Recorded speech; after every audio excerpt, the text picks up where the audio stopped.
συνηθίζουμε όλοι να ερχόμαστε μια καθυστέρηση και εγώ ήρθα με μια καθυστέρηση. Άρα, ναι, δεν θέλω να το πω. Θέλω να ευχαριστήσω καθένα από εσάς που μας τιμάτε με την παρουσία σας. Βλάσης Αξίδης, συγγραφέας, ιστορικός, φίλος και συνεργάτης μου από το Υπουργείο Εξωτερικών. Ανταμώνουμε σήμερα με αφορμή το βιβλίο του μεταξύ Σευρών και Λοζάνης. Μερικοί μου είπαν, μα γιατί πάμε ένα αιώνα πίσω, τα γεγονότα τρέχουν και εμείς από το Ινστιτούτο Ελληνικής Διασποράς θέλουμε να σας υπενθυμίσουμε ότι αν θα έχουμε κάτι μπροστά μας που το απέφχομαι με τους γείτονες, θα είναι λόγω Λοζάνης. Η αναθεώρηση Λοζάνης. Η Τουρκία είναι θεωρητική δύναμη και θέλει την ανατροπή της Λοζάνης. Η ανατροπή της Λοζάνης σημαίνει πόλεμος. Και όπως ξέρετε, ο πόλεμος είναι κάπου εδώ γύρω μας. Και άρα δεν σπέρνουμε φόβους, αλλά θέλουμε να συζητάμε και να διαβάζουμε την ιστορία και μάλιστα να την ακούμε, να την ξανακούμε. Είχαμε τον πρέσβη, τον Γιώργο Πουκαμισά την προηγούμενη φορά. Κάπου γυρίζουμε τον τελευταίο καιρό γύρω από αυτή την ιστορία. Και σήμερα ο Βλάσης Αξίδης θα εστιαστεί σε μια πολύ συστημική και πολύ σημαντική περίοδο δύο διεθνών συμβάσεων με βάση το αποτέλεσμα του Πρώτου Παγκοσμίου Πολέμου, η μία και η άλλη με βάση την πυροσβεστική καταστροφή. Και βέβαια με τους νικητές του Πρώτου Παγκοσμίου Πολέμου, πλην ημών που φροντίσαμε να βγούμε απ' έξω, γιατί φέραμε τον γερμανόφιλο βασιλέα, όπως ξέρετε, και θυμώσανε οι δυτικοί της Αντάν και είπανε «Α, ωραία, τότε η Ελλάδα δεν δικαιούται τίποτα από μας». Τόσο καλά πράγματα να κάνουμε και εμείς οι πολιτικοί. Εγώ δεν είμαι πια πολιτικός, ούτε σας καλώ σαν πολιτικός, αλλά κουβαλάω κι εγώ μια ιστορία. Λοιπόν, κάνουμε λάθη, αλλά μερικές φορές κάνει λάθη και ο ίδιος ο λαός. Ένα συστημικό λάθος που έκανε ο λαός μας τότε ήταν που δεν ψήφισε το Βενιζέλο για άλλα 3 χρόνια για αυτό να τελειώσει τη δουλειά μαζί με τους δυτικούς που νικήσανε τον Πρώτο Παγκόσμιο Πόλεμο και όχι να καλούν τον κουνιάδος ήταν ο Κάιζερ του Κωνσταντίνου, περίφημου Κωνσταντίνου, που μας κόστισε στην αρχή το 1897 την τραγική ήττα από την Τουρκία, επιτεθήκαμε εμείς. Κωνσταντίνος και ο Γιάννης για την Αρκαδία εκεί. Εγώ είχα πρόβλημα οπότε να πάω να καταθέσω στεφάνι στο Δηλιγιάννη, δεν πήγαινα, έναν άλλον από την Ομπαρχία, ήμουν ο Μάρης παλιά. Μεταξύ Σευρών και Λοζάνης, Σεύρες, τα πήραμε όλα, φτάσαμε μέχρι την Τζαϊτάλτσα, κάπου εκεί, δεν πήραμε ακριβώς τη Σμύρνη και εκεί υπάρχει μια παραφιλολογία, αν η Μικρασιατική εκστρατεία ήταν συνέχεια του Βενιζέλου ή ήταν μια πρωτοβουλία της μετέπειτα κυβερνήσεως. Θα μας τα πει αυτά όμως ο Βλάσης. Έτσι. Όσοι θέλουν να δικαιολογήσουν την καταστροφή, βάζουν μπροστά τον Βενιζέλο και λένε μα ο Βενιζέλος μας πήγε. Ο Βενιζέλος, από ό,τι ξέρω ο Βλάσης, μας πήγε ως Αντάν. Μετά την Μικρασιατική εκστρατεία την κάναμε ως Ελλάδα. Η Ελλάδα, άμα ξανακάνει οτιδήποτε μόνη της, θα γυρίσει κουρέλι πάλι. Αυτά λέω εγώ, δεν ξέρω αν τα λέει ο εσωτερικός. Αυτή είναι η νική, το δικό μου το συμπέρασμα. Όποτε κινηθήκαμε μόνοι μας, χάσαμε. Όποτε Βαλκανική πόλεμη, πήγαμε με τη Σερβία και τη Βουλγαρία μαζί, πάει η Τουρκία. Στο περιθώριο σου. Αλλά και και να πούμε την εθνική απελευθέρωση, στην ανεξαρτησία, στον αγώνα για την ανεξαρτησία, αν δεν είχαμε και τις δυνάμεις, τις 3 τουλάχιστον, έτσι, ξέρετε την ιστορία τότε με τον γιο του Αλή και λοιπά, που είχε καταλάβει όλη την Πελοπόννησο και τελικά έγινε στην αναγκαία του Ναβαρίνου και κάτι άλλαξε εκεί. Επομένως, ας προσέξουμε και τώρα, όσοι διοικούν και όσοι κυβερνούν. Μεταξύ Σευρών λοιπόν που τα πήραμε όλα, και Λοζάνης που τα χάσαμε σχεδόν όλα. Όχι όλα λένε οι Τούρκοι, δεν τα κάναμε καλά, γιατί κρατήσαμε το Αιγαίο. Και υπάρχει και μια αυστηρή κριτική της Νέας Τουρκίας έναντι του ηγέτη της Νέας Τουρκίας, του Κεμάλ Ατατούρκ, ότι πώς διεκδίκησε και την Χίο και την Μυτιλήνη, δεν είναι αληθές ότι ήταν φιλέλληνας ο Ατατούρκ. Έκανε καλή δουλειά πάλι ο Βενιζέλος. Δεν ήταν πρωθυπουργός, βρέθηκε όμως να πάει να εκπροσωπήσει την Ελλάδα και έκανε καλή δουλειά. Κρατήσαμε όλο το Αιγαίο, κρατήσαμε τη Θράκη, τη Δυτική, με όσα βέβαια προβλήματα κουβαλάει αυτή η ιστορία. Εγώ δεν πρέπει να πω περισσότερα. Έχω διαβάσει 2 φορές το βιβλίο σου, Βλάση. Είναι πολύ πυκνή η γραφή σου, τα ιστορικά γεγονότα. Σας λέω ότι εκεί υπάρχει, και ευχαριστώ πάρα πολύ την κυρία από το βιβλιοπωλείο. Πώς το λέμε το βιβλιοπωλείο σας? Ωραία. Ξανά πάλι γιατί δεν ακούστηκε. Ευχαριστώ πολύ για τη διαφήμιση. Free Thinking Zone. Ωραία, Free Thinking Zone. Λοιπόν, ναι, ελεύθερη γνώμη. Ωραία. Και πού είναι αυτό? Στη Σκουπά. Σκουπά χαμηλά προς τα εξάρτητα. Ωραία. Όσοι νομίζετε, δεν είναι υποχρεωτικό, αλλά όσοι νομίζετε ότι μπορείτε και θέλετε να πάρετε ένα βιβλίο, θα το πάρετε από την κυρία. Ο γραμματέας, ο Γενικός Γραμματέας του Ινστιτούτου, ο Κωνσταντίνος Χινάς, παλιός συνεργάτης και αυτός του Υπουργείου Εξωτερικών, εμπειρογνώμονας, θα έχει το συντονισμό μετά για τη συζήτηση που θα γίνει. Η συζήτηση πρέπει να γίνει με χαμηλούς τόνους και με ελεύθερο πνεύμα. Λοιπόν, θα κάνεις και μια εισαγωγή για το βιογραφικό του Βλάση και μετά θα πάρει τον λόγο ο συγγραφέας για να μιλήσει. Εγώ κάθομαι γιατί αν συνεχίσω όρθιος θα μιλήσω περισσότερο. Ευχαριστώ πολύ. Ευχαριστούμε, Πρόεδρε. Σας καλωσορίζω και εγώ και σας καλησπερίζω. Έχουμε τη χαρά και την τιμή, όπως είπε και ο Πρόεδρος, να έχουμε σήμερα τον Βλάση Αρτζίδη μαζί μας. Ο Βλάσης Αρτζίδης και τι ξεκίνησε ως μαθηματικός και ειδικός σε θέματα πληροφορικής, στην πραγματικότητα εξελίχθηκε σε έναν πολυτάλαντο και πληθωρικό συγγραφέα σαν ιστορικός. Τελείωσε τη διδακτορική του διατριβή στο Αριστοτέλειο Πανεπιστήμιο Θεσσαλονίκης στην ιστορία με τον Γιάννη τον Χασιώτη, με άλλους κορυφαίους Έλληνες καθηγητές. Ασχολήθηκε πολύ με τον ελληνισμό της πρώην Σοβιετικής Ένωσης, με τον ελληνισμό των παρευξηνίων περιοχών, με το ποντιακό ζήτημα,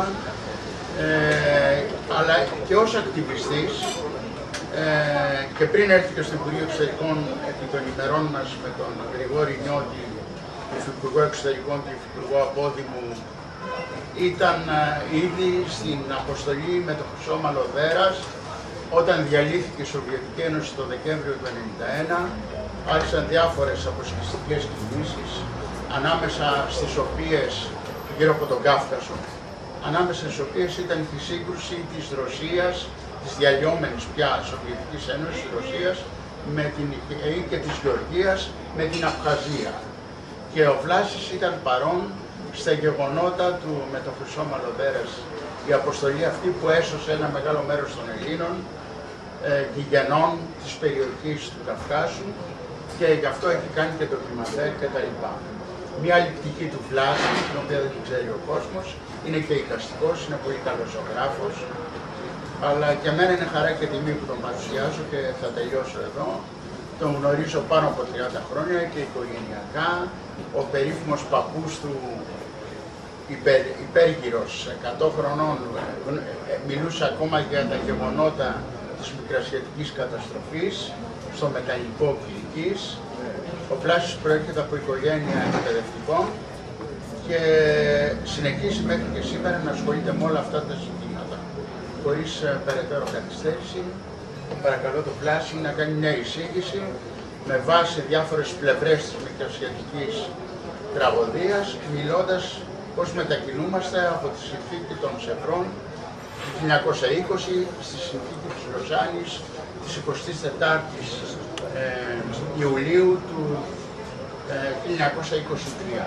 Φλάση, ο λόγος να προσθέσω, χωρίς να πάρω χρόνο, να προσθέσω μια παράληψή μου στο γιατί το Ινστιτούτο έχει επιλέξει αυτή τη θεματολογία. Το Ινστιτούτο Ελληνικής Διασποράς, δεν χάσαμε σε άλλα ιστορικά γεγονότα 2 εκατομμύρια περίπου Έλληνες να ξεκαρφωθούν από μια περιοχή και άλλοι να πάνε προς τη Μαύρη Θάλασσα και κυρίως εκεί στην περιοχή της Σοβιετικής Ένωσης, πια ήδη υπήρχε η Σοβιετική Ένωση, αλλά και σε άλλες περιοχές, και όσοι ήρθαν περίπου 1,5 εκατομμύριο, η απογραφή λέει 200. Είναι λοιπόν το αποτύπωμα αυτής της ιστορικής διασποράς, είναι πάρα πολύ σημαντικό και για την Ελλάδα, αλλά και για μας που είναι θέματα της ελληνικής διασποράς. Λοιπόν, Βλάση, στο λόγο. Λοιπόν, γεια σας. Ευχαριστώ που είστε εδώ αυτό το... Μιλάμε. Πιο δυνατά. Ναι, γιατί δεν ακούμε. Δεν ακούγεστε έξω, δεν ακούγόμαστε. Λοιπόν, θα προσπαθήσουμε να μιλάμε όσο γίνεται πιο δυνατά, ώστε και μετά και η συζήτηση να γίνει ακόμα πιο έντονη, γιατί αυτό είναι το πιο ενδιαφέρον, η συζήτηση που θα ακολουθήσει. Εγώ θα παρουσιάσω το ιστορικό περίγραφο και με εσάς, αλλά κυρίως με τον Γρηγόρη και με τον Κώστα. Γιατί ήταν ίσως η πιο φωτεινή πλευρά, και την έζησα εγώ, όταν ο Γρηγόρης, ο Νιώτης, ήταν υφυπουργός εξωτερικών, αρμόδιος για ζητήματα απόδημου ελληνισμού. Ήταν ίσως η καλύτερη περίοδος των σχέσεων του ελλαδικού κράτους, δηλαδή της Μητρόπολης, εισαγωγικά ή χωρίς εισαγωγικά, με τους απόδημους και τη διασπορά. Από εκεί και πέρα, το όλο ενδιαφέρον απέκτησε μια καθοδική πορεία. Και αν δείτε σήμερα ποιος διαχειρίζεται τα ζητήματα της διασποράς, θα απελπιστείτε ακόμα περισσότερο. Τέλος πάντων, ήταν μια φωτεινή περίοδος, την ζήσαμε, ήταν και μια πολύ κρίσιμη περίοδος, γιατί άλλαζε ο κόσμος. Κατέρριζε η Σοβιετική Ένωση, διαμορφώνονταν η επόμενη η εικόνα, όχι μόνο της Σοβιετικής Ένωσης, αλλά και της Ευρώπης και της Εκκής Ανατολής κλπ. Και μέσα σε όλα αυτά η Ελλάδα προσπαθούσε να κατανοήσει το τι συμβαίνει. Δεν ήταν εύκολο, καθόλου εύκολο, και κυρίως γιατί νομίζω ότι στις ελλαδικές ελίτ έλειπε μια συνεχής γνώση. Το λέγαμε πριν, το συζητούσαμε και με την Ελένη Δημητρίου, που είναι μια πολύ καλή ιστορικός. Πού χωλένουμε, ποια είναι η αχίλλειος πτέρνα και της πολιτικής μας και της διπλωματίας μας. Δεν έχουμε μια συνεχή ιστορική γνώση, ώστε να κατανοούμε ότι η σημερινή φάση προέρχεται από όλες τις προηγούμενες. Τις αντιμετωπίζουμε ως αυτόνομες ξεχωριστές φάσεις και τις διαχειριζόμαστε έτσι. Όμως δεν είναι έτσι καθόλου. Γιατί αυτό που ξέρουμε, τουλάχιστον εμείς, τα τελευταία 100 χρόνια, είναι ότι όλη η ιστορία της Ελλάδας του 20ου αιώνα είναι μια σειρά αλληλουχιών, διαδοχικών γεγονότων, που το ένα διαδέχεται το άλλο και καθορίζεται από το προηγούμενο. Ακριβώς γι' αυτό η περίοδος που συζητάμε σήμερα, δηλαδή η περίοδος της Μικρασιατικής καταστροφής, που δεν είναι η Μικρασιατική καταστροφή μόνο, είναι μια ολόκληρη δεκαετία η οποία ταυτίζεται με το τέλος της Οθωμανικής Αυτοκρατορίας, δηλαδή 1912-1922 και 23 που είναι η συνθήκη της Λοζάνης, καταλήγει και με μια διεθνή συμφωνία όλη αυτή η περίοδος. Είναι η απαρχή όλων των επόμενων φάσεων. Είναι η απαρχή γιατί ακριβώς διαμόρφωσε όλο το μεταοθωμανικό σκηνικό. Μπορείς να πεις ότι αν η Οθωμανική Αυτοκρατορία διαμορφώνεται πριν από 4 και 5 αιώνες με τους γνωστούς τρόπους που γνωρίζουμε, προνεωτερική κοινωνία, ισλαμική, όλα αυτά τα γνωστά, και κάπου αρχίζει να σπάει όλη αυτή η συνέχεια με το 1821, εκεί που ολοκληρώνεται αυτή η διαδικασία της κατάρρευσης, δηλαδή της απόσυρσης της Οθωμανικής Αυτοκρατορίας από το ιστορικό προσκήνιο, είναι η δεκαετία 1912-1922. Και αυτή η δεκαετία είναι απολύτως καθοριστική. Γιατί στο τέλος της αφήνει ένα κενό. Ένα κενό που είναι το τι θα αντικαταστήσει αυτή την αυτοκρατορία. Όλος αυτός ο αχανής χώρος, είναι αχανής ο χώρος της Οθωμανικής Αυτοκρατορίας, έτσι, τις παραμονές των Βαλκανικών πολέμων. Ξεκινάει από τη Βοσνία και καταλήγει στην Ιεμένη. Όλος αυτός λοιπόν ο χώρος που πλέον κατέρευσε και έπρεπε να αναδιαμορφωθεί, αναδιαμορφώθηκε σε διάφορες φάσεις. Εμείς, ας πούμε, στη διαδικασία της διεκδίκησης ενός κομματιού του μεταοθωμανικού κόσμου, ζήσαμε αυτό που θα λέγαμε Μικρασιατική εκστρατεία ή καλύτερα την περίοδο του Πρώτου Παγκοσμίου Πολέμου και της Μικρασιατικής εκστρατείας ως συνέχεια. Και αυτή η πρώτη φάση του μεταοθωμανικού σκηνικού μπορούμε να πούμε ότι τελείωσε, ολοκληρώθηκε με την ελληνική ήττα και με τη συνθήκη της Λοζάνης τον Ιούλιο του 1923. Όμως δεν ήταν μόνο ο δικός μας χώρος που απαιτούσε μια μεταοθωμανική διαχείριση, ήταν και ο νοτιότερος χώρος, η Μέση Ανατολή. Όλα ήταν Οθωμανική Αυτοκρατορία. Και αυτό το εντυπωσιακό που ζούμε σήμερα, με τις κρίσεις της Μέσης Ανατολής, με τη Συρία, με το Ισραήλ, με τη σύγκρουση με τους Παλαιστίνιους, με το Ιράν, είναι ακριβώς η τελευταία φάση αυτής της διαμόρφωσης. Αν εμείς βιώσαμε την πρώτη φάση της συγκρότησης του μεταοθωμανικού κόσμου με έναν οδυνηρό τρόπο, σήμερα βιώνει αυτός ο χώρος που κατέρευσε πριν από 100 χρόνια την τελική του φάση. Και γιατί τη βιώνει? Γιατί όλες οι συνθήκες ξεκινούν από τότε. Ας πούμε, τι συνέβη στη Μέση Ανατολή? Ξέρετε, το 16 γίνεται η συμφωνία, η παρασκηνιακή μες στην Αντάτ των Άγγλων και των Βρετανών για το τι θα κάνουν στο τέλος του Πρώτου Παγκοσμίου Πολέμου. Ποιος θα πάρει τι από τη Λία. Είναι μια από τις πολλές τέτοιες μυστικές συμφωνίες που γίναν. Υπήρχαν συμφωνίες του 15, συμφωνία αργότερα της Μοριένης του 17. Δηλαδή η Αντάτ μοίρασε το χρόνο και το χώρο και τη Λία ουσιαστικά πολύ πριν το τέλος του πολέμου. Αυτό είναι το εντυπωσιακό στοιχείο. Και πάνω σε αυτές τις μυστικές συμφωνίες, στη συνέχεια ακολουθήθηκαν ό,τι συνέβη. Τι έγινε με την Ελλάδα? Όταν την εποχή που διαμορφωνόταν όλο αυτό το σκηνικό, που η Ελλάδα θα έπρεπε να αποφασίσει με ποιους θα πάει και ποιους θα ζήσει, όταν γίνονταν οι μυστικές συμφωνίες, πού βρισκόταν η Ελλάδα? Είχε τη μεγάλη ατυχία η Ελλάδα την περίοδο του 15 με 17 να βρεθεί στο στρατόπεδο, στο φιλογερμανικό στρατόπεδο, έστω με μια κατεπίφαση ουδετερότητας. Είναι αυτό που ξέρετε όλοι ως εθνικό διχασμό. Ο εθνικός διχασμός δεν είναι τίποτα περισσότερο παρά στην έναρξη ενός τρομερού πολέμου στην Ευρώπη. Οι ελληνικές ελίτ συγκρούστηκαν μεταξύ τους πάνω σε ποια κατεύθυνση θα ακολουθήσουν. Δεν υπήρχε ενιαία στρατηγική, υπήρχαν αντιτιθέμενες στρατηγικές. Ήταν η στρατηγική αυτού που αποκαλούμε σήμερα σχηματικά το παλαιοκομματικό κατεστημένο, που συγκροτήθηκε γύρω από το παλάτι και λόγω της δολοφονίας του Γεωργίου του Πρώτου και με τον Κωνσταντίνο τον Πρώτο έγινε ξαφνικά εξουσία από τη μια, και από την άλλη ήταν οι ξενομερίτες, όπως ήταν ο Βενιζέλος. Ο Βενιζέλος έρχεται από έξω, από την Κρήτη. Η Κρήτη δεν είναι κομμάτι της Ελλάδας. Τον καλεί το κίνημα του 9. Μπροστά στη σαπίλα που έχει υπάρξει στο ελλαδικό πολιτικό σκηνικό, κάνει ένα κίνημα που λειτουργεί ως καταλύτης και καλεί τον Βενιζέλο. Ο Βενιζέλος το 10 εκλέγεται, παψηφεί ουσιαστικά με την ανοχή του Γεωργίου του Πρώτου. Ο Βενιζέλος όμως δεν είναι αποδεκτός από το παλαιοκομματικό κατεστημένο. Τον ξενομερίτη δεν το θέλει ο Έλληνας. Ο Έλληνας της κυρίως Ελλάδας. Και έτσι αρχίζουν οι πρώτες μεγάλες αντιθέσεις μεταξύ τους, οι οποίες παίρνουν μεγάλη έκταση μετά το 13, όταν ο Κωνσταντίνος και η αυλή του έχει μια μικρή αυλή με Ταξάς, Ντούσμανης, Παπαβασιλείου, Έσλιν, δηλαδή μια σειρά αξιωματικών που έχουν σπουδάσει στη Γερμανία, έχουν υιοθετήσει τη γερμανική αντίληψη, μιλιταρισμός, αντικοινοβουλευτισμός κλπ. Και ο ίδιος απολύτως. Ο ίδιος έχει σπουδάσει στη Γερμανία, έχει παντρευτεί την αδελφή του Γερμανού Αυτοκράτορα, ο Κωνσταντίνος ο Πρώτος κλπ.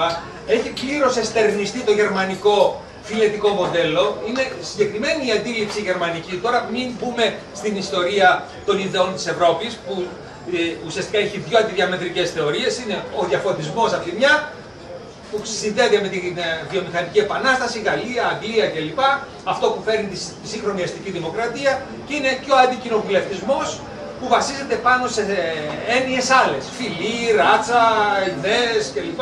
Όπως είναι η γερμανική συγκρότηση, η οποία θα οδηγήσει και στον παγερμανισμό, ο οποίος στη συνέχεια θα συνδεθεί και με το ακραίο τουρκικό εθνικιστικό κίνημα και θα παράγει τον πατουρκισμό.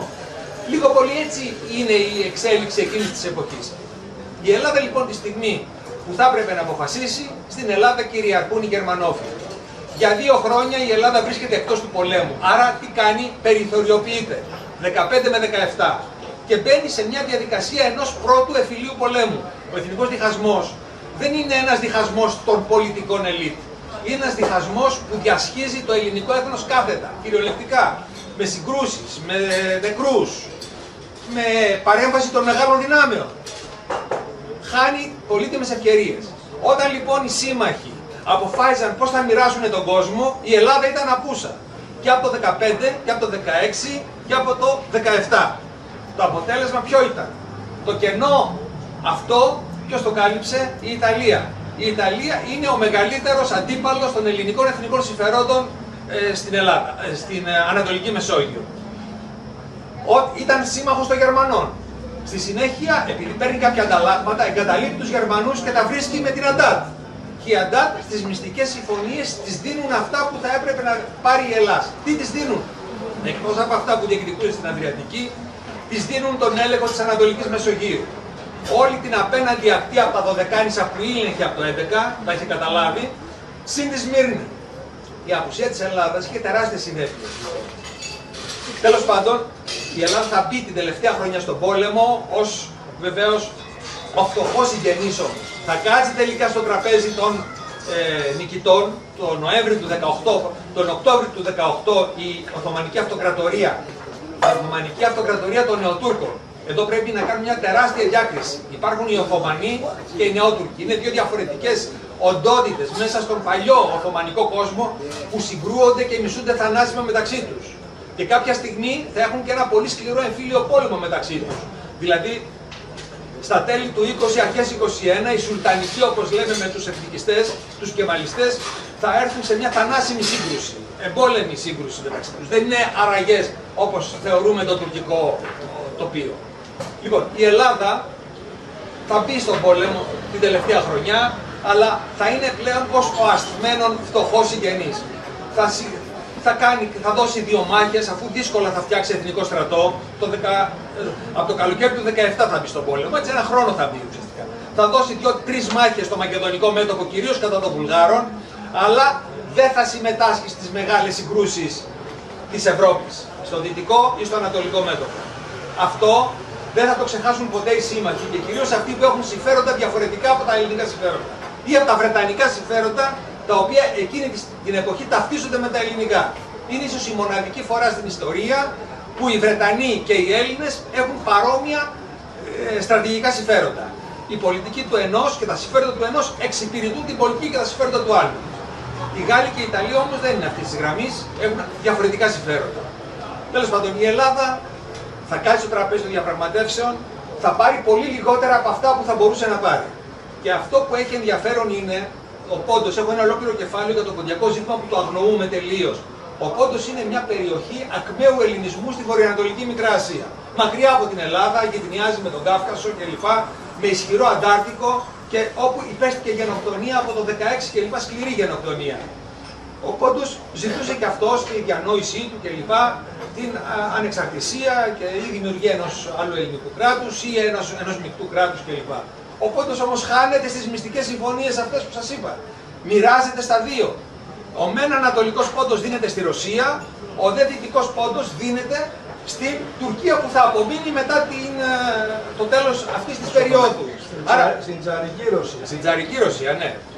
Και όταν η Τσαρική Ρωσία αποχωρεί, δίδεται πια στο δημιουργία αρμενικό κράτος που το προβλέπει η Συνθήκη των Σευρών.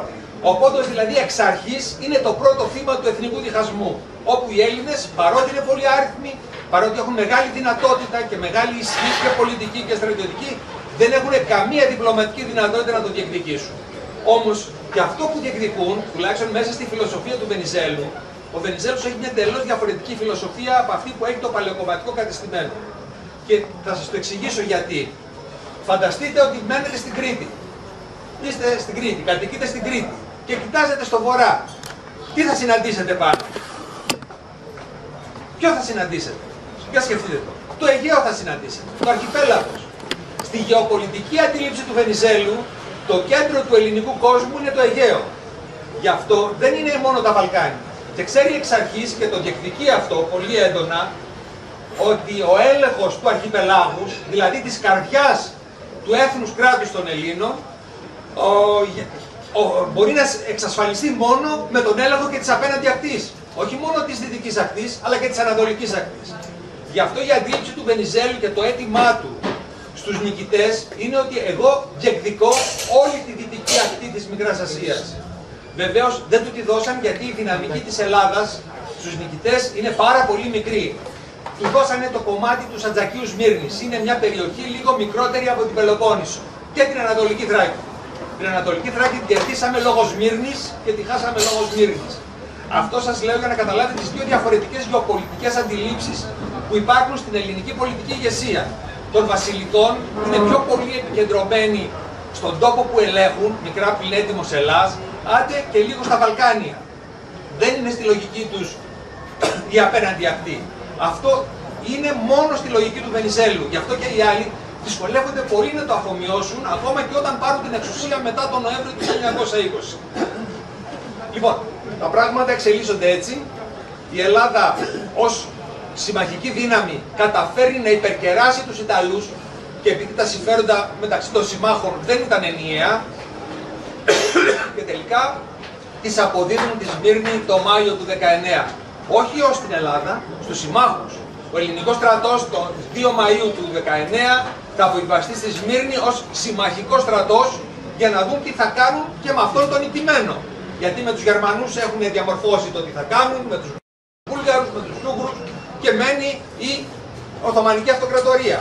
Είναι δηλαδή μια σειρά διαρρυθμίσεων στο διεθνές δίκαιο και στις συμφωνίες με τους ηττημένους από ως αποτέλεσμα του Πρώτου Παγκοσμίου Πολέμου.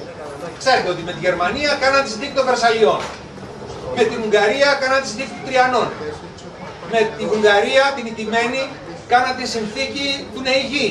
Και έτσι εμείς πήραμε τη Δυτική Θράκη. Δηλαδή, αν η Ελλάδα δεν έμπαινε έστω την τελευταία χρονιά στον Πρώτο Παγκόσμιο Πόλεμο, τα σύνορα θα ήταν δυτικά της Δυτικής Θράκης. Και έμενε τι, μόνο να ρυθμίσουν τα της Οθωμανικής Αυτοκρατορίας που είχε διαλυθεί. Και όλη η διαπραγμάτευση με τα συνέδρια ειρήνης στο Παρίσι κλπ. Ήταν πάνω σε αυτό το γεγονός.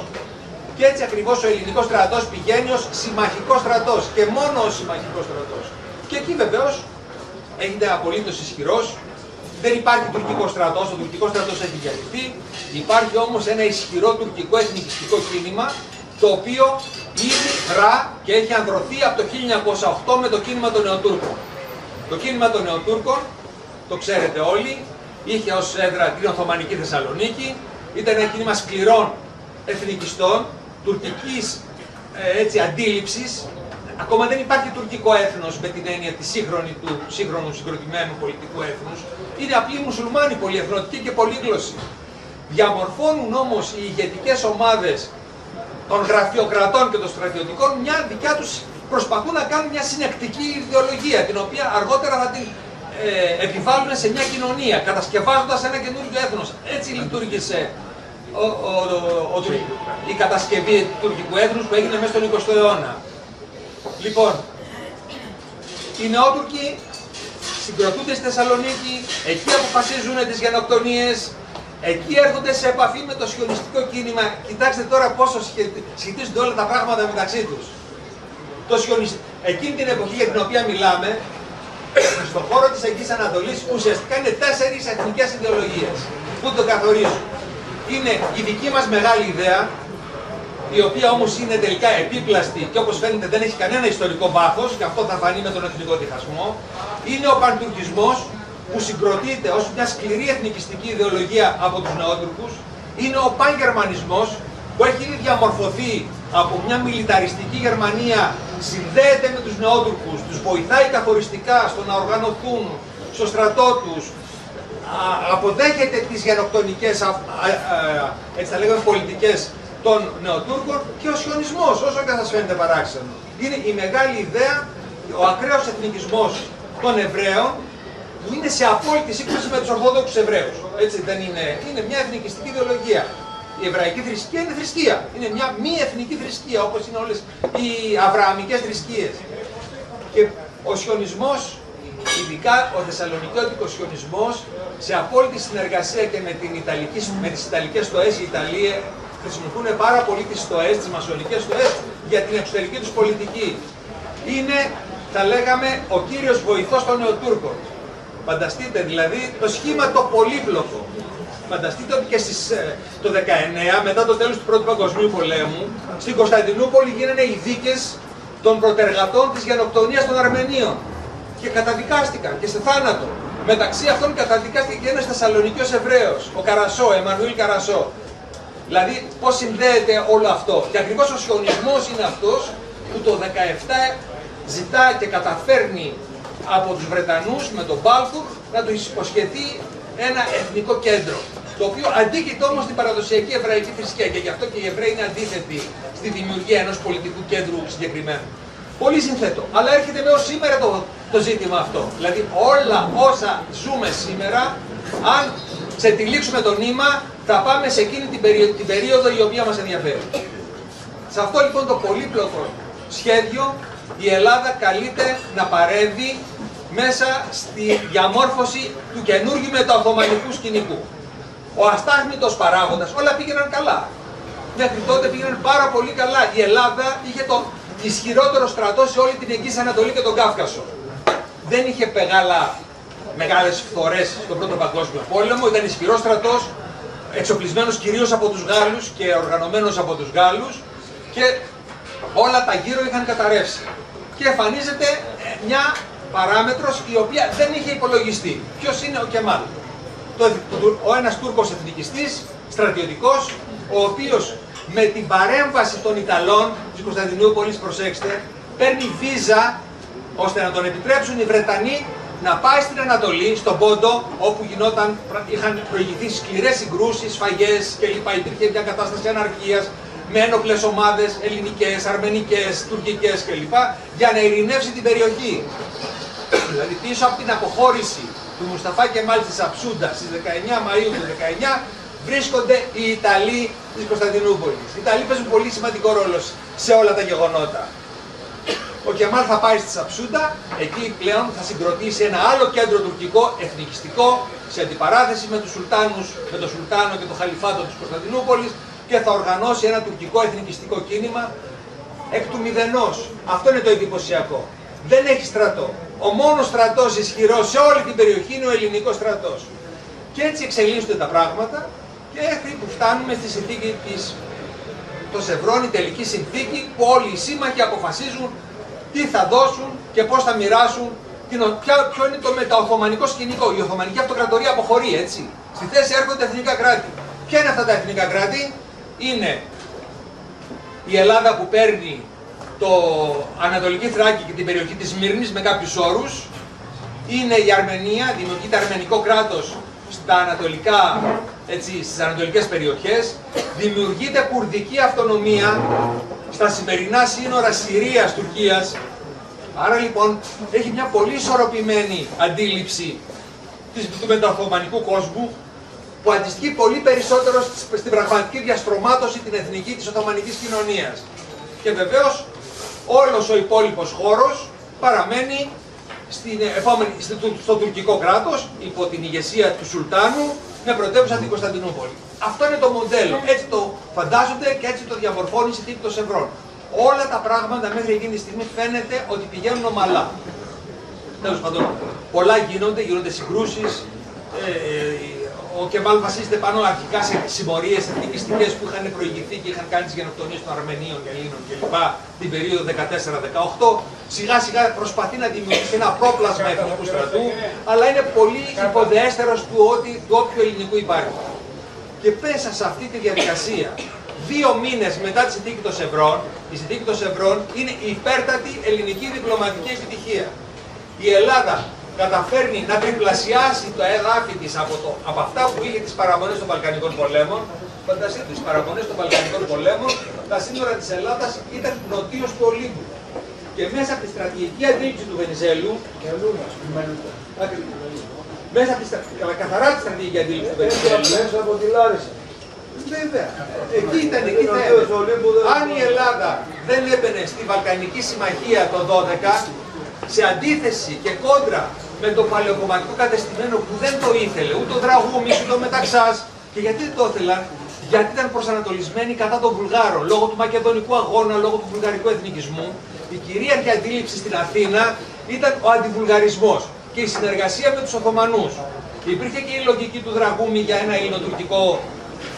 για μια ελληνοτουρκική ομοσπονδία. Ο Δραγούμης ήταν ένας σπουδαίος διανοούμενος, αλλά δεν μπορούσε να καταλάβει ότι το 1908 η άνοδος των Νεοτούρκων στην εξουσία πλέον ήταν οριστική και αμετάκλητη. Άλλαζαν άρδινοι συνθήκες. Δεν είχαμε πια να κάνουμε με τους Οθωμανούς. Είχαμε να κάνουμε με σκληρούς εθνικιστές, οι οποίοι έχουν μια ξεκάθαρη αντίληψη προς το που θα πάει η ιστορία. Αυτό δεν μπόρεσε να το καταλάβει ποτέ ο Δραγούμης. Και γι' αυτό έως το τέλος πίστευε ότι εμείς θα κάνουμε ελληνοτουρκική ομοσπονδία. Γι' αυτό ήταν αντίθετη στη συμμετοχή της Ελλάδας στους Βαλκανικούς πολέμους. Τέλος πάντων, ευτυχώς ο Γιώργος ο πρώτος το δέχτηκε, ευτυχώς η Ελλάδα μπήκε και ευτυχώς τη συμμαχία με την Βουλγαρία, Ρουμανία, Σερβία και Μαυροβούνιο είχαμε το αποτέλεσμα αυτό που είχαμε, την απόλυτη ήττα των Νεοτούρκων. Αυτή ακριβώς η πολιτική θα οδηγήσει αργότερα και στη Μικρασιατική εκστρατεία. Και αν δεν είχε μεσολαβήσει αυτό που σας είπα πριν, η δίχρονη φιλογερμανική περίοδος, η θέση της Ελλάδας θα ήταν εντελώς διαφορετική και η σημερινή Αιγής Ανατολή θα ήταν εντελώς διαφορετική. Δηλαδή, αν ο Μεταξάς το 15, που ήταν ο κορυφαίος άνθρωπος των Γερμανών που προκάλεσε τον εθνικό διχασμό, το 15 είχε τη λογική που είχε το 40, σήμερα θα ήταν άλλη η Αιγής Ανατολή. Τα πράγματα είναι ρευστά. Για να δείτε εκείνη την εποχή, φανταστείτε την με ένα μαθηματικό τρόπο. Δείτε σαν μια συνάρτηση με πολλές μεταβλητές. Η αλλαγή κάθε μεταβλητής άλλαζε το αποτέλεσμα. Αυτό που εμείς καταφέραμε είναι ότι μετά τις εκλογές του Νοεμβρίου του 20, 2 μήνες μετά τη συνθήκη των Σευρών, η Ελλάδα προκηρύξει εκλογές. Έπρεπε να προκηρύξει εκλογές. Τα πράγματα ήταν ευνοϊκά. Βασιλιάς ήταν ο Αλέξανδρος, τα είχε βρει με τον Βενιζέλο. Και το Βενιζέλος θα κερδίσει 2 μήνες μετά από την υπέρτατη ελληνική επιτυχία. Όμως, και εδώ έχουμε τη θεωρία του χάους 20 μέρες πριν τις εκλογές, ο Αλέξανδρος πεθαίνει.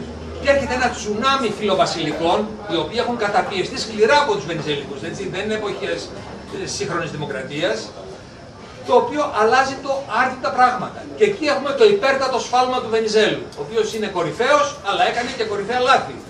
Το σφάλμα του Βενιζέλου που το αποδέχτηκε είναι ότι δεν ανέβαλε τις εκλογές μέχρι ότου να πιστεί ο Κωνσταντίνος να παραιτηθεί υπέρ του εγγονού του Παύλου. Όχι του γιού του Γεωργίου του Δευτέρου, που οι Βρετανοί θα μας το φέρουν το 35 ως εντολοδόχο της κυριαρχίας τους. Ακόμα το 20 οι Βρετανοί θεωρούσαν ύποπτο και τον Γεώργιο τον Δεύτερο ως φιλογερμανό. Δέχονταν στο θρόνο μόνο τον Παύλο. Θα μπορούσε λοιπόν ο Βενιζέλος να πει ότι εγώ αναβάλω τις εκλογές μέχρι ότου Κωνσταντίνε παραιτηθείς υπέρ του Παύλου. Και εκεί έρχεται μια σύγκρουση του Παπαναστασίου του Αλέξανδρου με τον Βενιζέλο. Ο Βενιζέλος ήταν φιλοβασιλικός, όσο και σας φαίνεται παράξενο. Ήταν υπέρ του βασιλικού θεσμού. Απλά δεν ήθελε ο βασιλικός θεσμός να έχει αυξημένα συνταγματικά δικαιώματα. Δηλαδή να μπορεί να παραιτήσει τον Πρωθυπουργό, να προκηρύξει εκλογές κλπ. Και ο Παπαναστασίου όντως του ζητάει, γιατί έγινε και μια δολοφονική επίθεση εναντίον του 2 μέρες μετά τη συνθήκη των Σευρών, πλέον να αλλάξει το πολίτευμα και να εδραιώσει την αβασίλευτη δημοκρατία. Αυτό που έγινε και το 24, έτσι, να έχουμε τη δεύτερη ελληνική δημοκρατία, την αβασίλευτη. Δεν το δέχτηκε ο Βενιζέλος. Ο Βενιζέλος ήταν βασιλόφρον. Παράξενο να ακούγεται αυτό. Και έτσι μένει παγιδευμένος σε αυτή τη λογική. Όμως κάποια στιγμή, όταν δεν μπορεί να δει αυτό το τσουνάμι που έρχεται, που ανατρέπει τις έως τότε ισορροπίες, χάνει τις εκλογές. Αυτή είναι μια τρομακτική αλλαγή. Εν μέσω του πολέμου, εν μέσω της Μικρασιατικής εκστρατείας, η Ελλάδα είναι μια συμμαχική δύναμη η οποία εγγυάται τη συνθήκη των Σευρών στην Ανατολή. Και ουσιαστικά μόνο την Ελλάδα και τη Βρετανία συμφέρει η συνθήκη των Σευρών, έτσι. Ούτε την Ιταλία ούτε τη Γαλλία. Γι' αυτό και τις πολέμησαν. Παρότι τις υπέγραψαν αυτές τις συμφωνίες, γιατί πήραν κάπου αλλού ανταλλάγματα. Λοιπόν, ο Βενιζέλος χάνει τις εκλογές. Και ποιοι έρχονται πάνω? Οι παλιοί φιλογερμανοί, αυτοί που για 2 χρόνια είχαν την Ελλάδα σε μια φιλογερμανική ουδετερότητα. Παράλογο είναι αυτό, ως πολιτική διαχείριση. Η ουδετερότητα που δώσανε το Ρούπερ δωρεάν στους Γερμανούς και τους Βουλγάρους. Αφού μπήκανε οι Βούλγαροι... Αυτό είναι φοβερό που συνέβη, το ξέρετε, το 16. Στην Καβάλα και λοιπά και δεν αντιδράσει κανείς. Αφού συνελήφθη το 4ο... Παραδόθηκε. 4η μεραρχία, τι ήταν? 4ο σώμα στρατού. Συνελήφθη και πήγανε διακοπές στη Γερμανία. Πήγανε εκεί μέχρι το το τέλος. Δηλαδή, πραγματικά, ο εθνικός διχασμός είναι μια πολύ σκληρή φάση που την έχουμε αποθήσει. Γιατί ακριβώς ακόμα έως σήμερα υπάρχουν πολιτικοί απόγονοι όλων αυτών των τάσεων και κυρίως των βασιλοφρόνων, οι οποίοι πραγματικά λες και μιλούν σήμερα και ζούμε στο 15. Ενώ πρέπει να υπάρχουν μια απόσταση από αυτά τα πράγματα. Δηλαδή, φανταστείτε τώρα το 2025 ο άλλος να δηλώνει βενιζελικός ή αντιβενιζελικός ή βασιλόφρονο. Αυτό είναι πραγματικά ανόητο. Σήμερα έχουμε όλη τη δυνατότητα να φύγουμε πάνω από εκείνη την εποχή και να κάνουμε μια ιστορική, να έχουμε μια αντικειμενική ιστορική ματιά. Αυτό που λέμε, να βάλουμε τιμές σε αυτές τις μεταβλητές που σας είπα πριν. Οι εκλογές γίνονται. Το σφάλμα του Βενιζέλου είναι πραγματικά ολέθριο. Γιατί αυτοί που αναλαμβάνουν πλέον τη διαχείριση της μικρασιατικής εκστρατείας δεν έχουν καμιά άποψη για όλα αυτά. Καμιά απολύτως άποψη είναι εκτός της δικιάς τους λογικής. Η δικιά τους λογική είναι δεν θέλουμε περιπέτειες μικρά πληνέντιμος Ελλάς. Αλλά το διαχειρίζονται. Και το διαχειρίζονται με ένα πολύ πιο, θα λέγαμε, άτεχνο τρόπο από ότι ο Βενιζέλος, που κάθε βήμα που έκανε το έκανε σε συνεργασία με τους συμμάχους. Κάνουν πολλά λάθη. Το μεγαλύτερο λάθος είναι ότι στις 5 Δεκεμβρίου του 1920, 1η Νοεμβρίου παίρνουν τις εκλογές και το πρώτο τους μέλημα είναι να επαναφέρουν τον Κωνσταντίνο στον θρόνο. 5 Δεκεμβρίου κάνουν ένα δημοψήφισμα. Πόσοι ψηφίζουν υπέρ της επαναφοράς του Κωνσταντίνου του Πρώτου, του φιλογερμανού, στον θρόνο? 99%. Για φανταστείτε τώρα. Και έχει προηγηθεί τι? 2 υπομνήματα των συμμάχων που τους λένε ξεκάθαρα. Για μας ο Κωνσταντίνος είναι όνειδος. Σε αυτόν οφείλεται το ότι εμείς ηγηθήκαμε στην Καλύπολη. Άρα τον θεωρούμε ως αντίπαλο. Σε περίπτωση που τον φέρετε, πάβουν όλες οι συμμαχικές υποχρεώσεις προς εσάς. Τους το λένε ξεκάθαρα. Τους αγνοούν, φέρνουν τον Κωνσταντίνο. Θα μου πείτε, ήταν καθοριστικό αυτό? Έδωσε την ευκαιρία σε αυτούς που ήδη τότε θέλαν να φύγουν από τις συμμαχικές υποχρεώσεις να το κάνουν. Και ποιοι θέλαν να φύγουν από τις συμμαχικές υποχρεώσεις?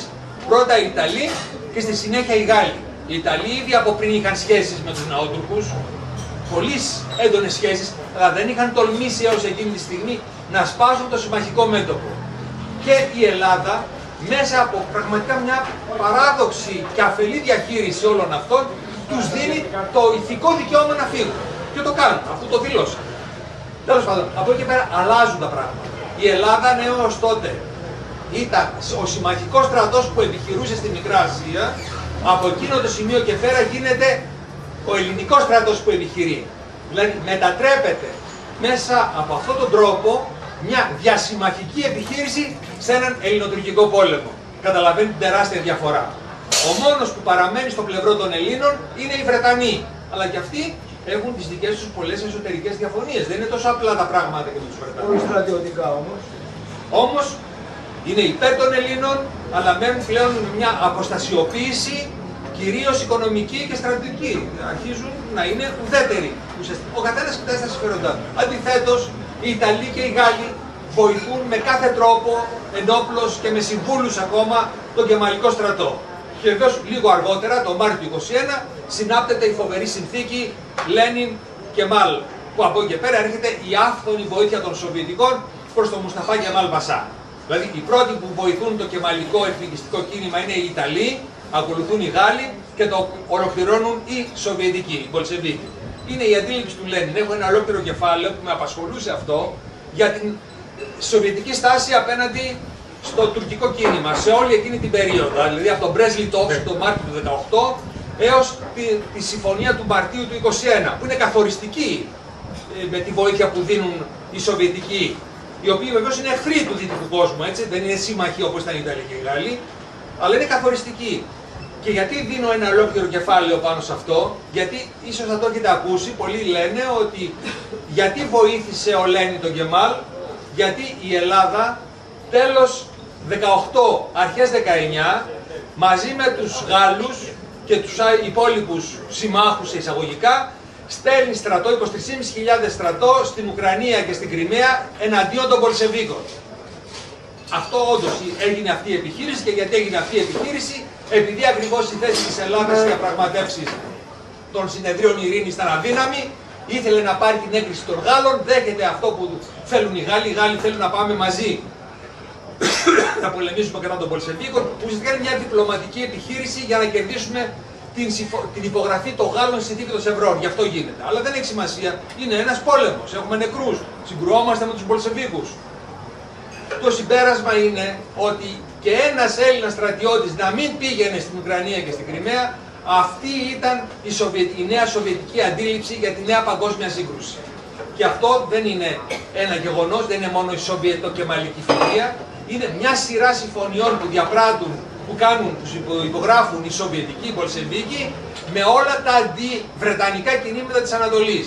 Τα οποία τυχαίνει να είναι ισλαμιστικά, παντοκιστικά, εθνικιστικά, αλλά είναι άλλο θέμα. Ο εχθρός του εχθρού είναι φίλος. Λειτουργεί αυτό. Ξεκινώντας από το Αφγανιστάν, το Ιράν, την Ινδία, υπογράφουν μια σειρά συμφωνίες με τέτοια κινήματα κατά των Βρετανών. Και η τελική συμφωνία είναι με τον Μουσταφά Κεμάλ Πασά. Για να καταλάβουμε ότι αυτό είναι αποτέλεσμα μιας ενιαίας στρατηγικής αντίληψης που πλέον έχει κυρίως ο Λένιν. Ο Λένιν συγκρούστηκε και με την αριστερά του, εξόντως στην αριστερά της Επανάστασης. Είναι άλλο τεράστιο κεφάλαιο και εκείνο. Το πώς θα φτάσουμε στο σημείο μια μεγάλη επανάσταση, κοινωνιστική, κομμουνιστική κλπ. Να καταλήξει τελικά στο μονοκομματισμό αυτού του τύπου και σε συνεργασία με τους πιο ακραίους της Ανατολής. Ας πούμε σήμερα, αν κάποιος πάει στην Κωνσταντινούπολη, θα δει στο Μουσείο της Ανεξαρτησίας, εκεί στο κέντρο της Κωνσταντινούπολης, αυτό το πολύ εντυπωσιακό μνημείο με τους προτεργάτες της Κεμαλικής νίκης, θα δει μόνο δύο ξένους. Ποιους? Το Φρούτο και το Βοροσίλο. Για φανταστείτε. Πόσο εκτιμούν οι ίδιοι οι κεμαλιστές τη σοβιετική βοήθεια. Αλλά ό,τι και να είναι, η Σοβιετική ήταν αντίπαλη και της Ελλάδας και του υπόλοιπου δυτικού κόσμου εκείνη την εποχή. Το 24 αναγνωρίζουμε εμείς τη Σοβιετική Ένωση. Το σημαντικό είναι η στάση των συμμάχων. Η στάση των συμμάχων λοιπόν είναι υποκριτική και εχθρική. Και κυρίως των Ιταλών και των Γάλλων. Και βεβαίως τα λάθη τα ελληνικά είναι απίστευτα. Από εκεί και πέρα γίνονται μια σειρά λάθη. Και βεβαίως μέχρι να καταλάβουν οι βασιλικοί που έχουν πάρει την εξουσία την 1η Νοεμβρίου του 20 τι έχει γίνει και τι πρέπει να κάνουν, δίνουν όλο το διάστημα στο Μουσταφά Κεμάλ Πασά να ανασυγκροτηθεί και να οργανώσει την άμυνα της Άγκυρας. Η Άγκυρα είναι μια εκτεθειμένη πόλη. Είναι στο τέλος μιας ερήμου, μιας πεδιάδας. Δεν είναι όπως είναι η Σμύρνη που έχει γύρω τα όρια, τα βουνά, το Σίπιλο Όρος και θα μπορούσε να οχυρωθεί. Η ελληνική απελτηρία λοιπόν εκείνη την εποχή δίνει στο Μουσταφά Κεμάλ Πασά τη δυνατότητα να οχυρώσει την Άγκυρα με 3 γραμμές άμυνας. Και βεβαίως αυτό που συμβαίνει είναι ότι οι σύμμαχοι αποφασίζουν ότι η Ελλάδα δεν μπορεί να τα βγάλει πέρα. Και τον Φεβρουάριο-Μάρτιο του 2021 γίνεται η φοβερή συνδιάσκεψη του Λονδίνου, όπου η νεαρή κυβέρνηση στέλνει τους εκπροσώπους της. Και εκεί έκπληκτη καταλαβαίνει ότι πλέον αντιμετωπίζει ένα εχθρικό κλίμα. Και τους λένε λίγο πολύ, δεν μπορείτε να τα καταφέρετε, μαζέψτε τα και φύγετε. Ουσιαστικά από την Μικρασία, το οποίο ξέρετε τι σημαίνει, έτσι. Σφαγή του πληθυσμού. Και ο Γούναρης ο ίδιος τους λέει, μα πώς θα φύγουμε, εκεί θα γίνει σφαγή του πληθυσμού. Βεβαίως ποτέ έως το τέλος δεν υπάρχει σχέδιο σωτηρίας του πληθυσμού, έτσι. Αυτό είναι ένα τεράστιο ζήτημα και ανθρωπιστικής υφής. Και εκεί λοιπόν καταλαβαίνουν ότι αλλάξαν πλέον οι ισορροπίες, αλλάξαν οι συμπάθειες, αλλάξαν οι πολιτικές συμμαχίες. Και εκεί τους διαβεβαιώνουν τους συμμάχους ότι εμείς μόνοι μας θα μπορέσουμε να καταστήλουμε το κεμαλικό κίνημα, θα καταλάβουμε την Άγκυρα και επιπλέον θα στείλουμε στρατό στον Πόντο, στο βορρά και να τον περικυκλώσουμε τον Κεμάλ από το βορρά. Πρωτοσέλιδα ο αθηναϊκός τύπος. Μάρτης του 21, προσέξτε. Ελληνικό στρατό στον Πόντο. Κανένα σχέδιο δεν υπάρχει. Όμως ο Κεμάλ είναι ένας ευφυής και πολιτικός και στρατιωτικός. Και τι κάνει αυτό που κάνει? Ξεκινάει τη μαζική εθνική εγκαθάριση του Πόντου. Αυτό που λέμε η δεύτερη φάση γενοκτονίας των Ποντίων. Αν η πρώτη φάση είναι μέσα στον Πρώτο Παγκόσμιο Πόλεμο, 16-18, η δεύτερη φάση ξεκινάει την άνοιξη του 21. Τότε είναι οι φοβερές πορείες προς τα νότια, προς το Κουρδιστάν, καταστροφή χωριών, ώστε στην περίπτωση που φτάσει ο ελληνικός στρατός εκεί, να μην βρει φιλική κοινωνία. Και το καταφέρνει. Εκαθαρίζει τον Πόντο ουσιαστικά από την άνοιξη του 21 και πέρα. Και βεβαίως οι άλλοι προσπαθούν να οργανώσουν την εκστρατεία στην Άγκυρα και την οργανώνουν. Πώς την οργανώνουν? Είναι η περίφημη εκστρατεία προς το Σαγκάριο, περνάμε το Σαγκάριο, μόνοι μας πια, χωρίς βοήθεια, χωρίς λεφτά, με κατεστραμμένα τα δημόσια ταμεία και βεβαίως και χωρίς κανένα σχέδιο για την άμυνα αυτών που κερδίσαμε με τη συνθήκη των Σευρών. Το Σαντζάκιο Σμύρνης. Και εδώ έχουμε ένα άλλο παράδοξο. Πραγματικά είναι μια σειρά παραδοξοτήτων. Γιατί ακριβώς φαίνεται ότι υπάρχει μια αμηχανία στο πώς η νέα ηγεσία θα διαχειριστεί μια τέτοια υπέρτατη πρόκληση. Όταν η Ελλάδα πηγαίνει στη Σμύρνη, αρχιστράτηγος είναι ένας κορυφαίος στρατιωτικός νους, ο Παρασκευόπουλος. Το πρώτο πράγμα που κάνει ο Παρασκευόπουλος είναι ότι ζητά από Γάλλους εμπειρογνώμονες επί των οχυρώσεων. Ξέρετε, οι Γάλλοι εμπειρογνώμονες ήταν η κορυφή των εμπειρογνωμόνων επί των οχυρώσεων. Αυτοί είναι που κάναν τη γραμμή Μαζινών κλπ. Γι' αυτό τον λόγο. Του ζητάει λοιπόν σχέδια συγκεκριμένα για το πώς οχυρώνουμε το Σαντζάκιο Σμύρνης. Και βεβαίως οι άνθρωποι μελετούν τα σχέδια και τον Ιανουάριο του 2021 τα καταθέτουν στη νέα κυβέρνηση. Προβλέπουν 3 γραμμές άμυνας. Μία γραμμή άμυνας σε όλο το Σαντζάκιο Σμύρνης. Δηλαδή ξεκινώντας από το Αϊβαλί και πηγαίνοντας έως το Κουσάντας. Είναι η πρώτη γραμμή άμυνας. Η δεύτερη γραμμή άμυνας είναι στην πόλη της Σμύρνης. Και η τρίτη γραμμή άμυνας, σε περίπτωση που καταρρεύσουν οι 2 γραμμές, ποια είναι? Ο μυχός του Τσεσμέ, της Χερσονήσου της Ερυθρέας. Αν δείτε στο χάρτη απέναντι από τυχείο, είναι ο Τσεσμές. Είναι η Χερσόνησος, έχει έναν μυχό. Εκεί λίγο μετά τα βουλά. Εκεί με ένα πολυβόλο κρατά τους πάντες. Και με τα πλοία που η Ελλάδα ήλεγχε το Αιγαίο εκείνη την εποχή. Τι κάνουν οι νέοι οι κυρίαρχοι? Αγνοούν τελείως αυτές τις προτάσεις. Δεν οχυρώνουν τη Σμύρνη, ρίχνουν τις προτάσεις στον Γάλλο, στον Κάλαθο των Αχρήστων. Και από εκεί πέρα ξεκινάει η αντίστροφη μέτρηση. Προσπαθούν, κάνουν την εκστρατεία στην Άγκυρα, αποτυχαίνει αυτή η εκστρατεία. Ήδη ο Κεμάλ έχει δυναμώσει, έχει κάνει τις συμμαχίες του, έχει καταπνίξει τους Σουλτανικούς του Χαλιφάτου, τους Παλαιότουρκους. Υπάρχει ένας εμφύλιος πόλεμος μεταξύ τους. Οι Σουλτανικοί θεωρούν τον Μουσταφά Κεμάλ Πασά εθνικιστή και άθρησκο και καλούν με φετφά ο Σεϊχουλ Ισλάμ τον καλεί κάθε πιστό μουσουλμάνο να εξοντώσει τον Μουσταφά Κεμάλ Πασά. Δεν είναι το απλό το περιβάλλον της αυτούς.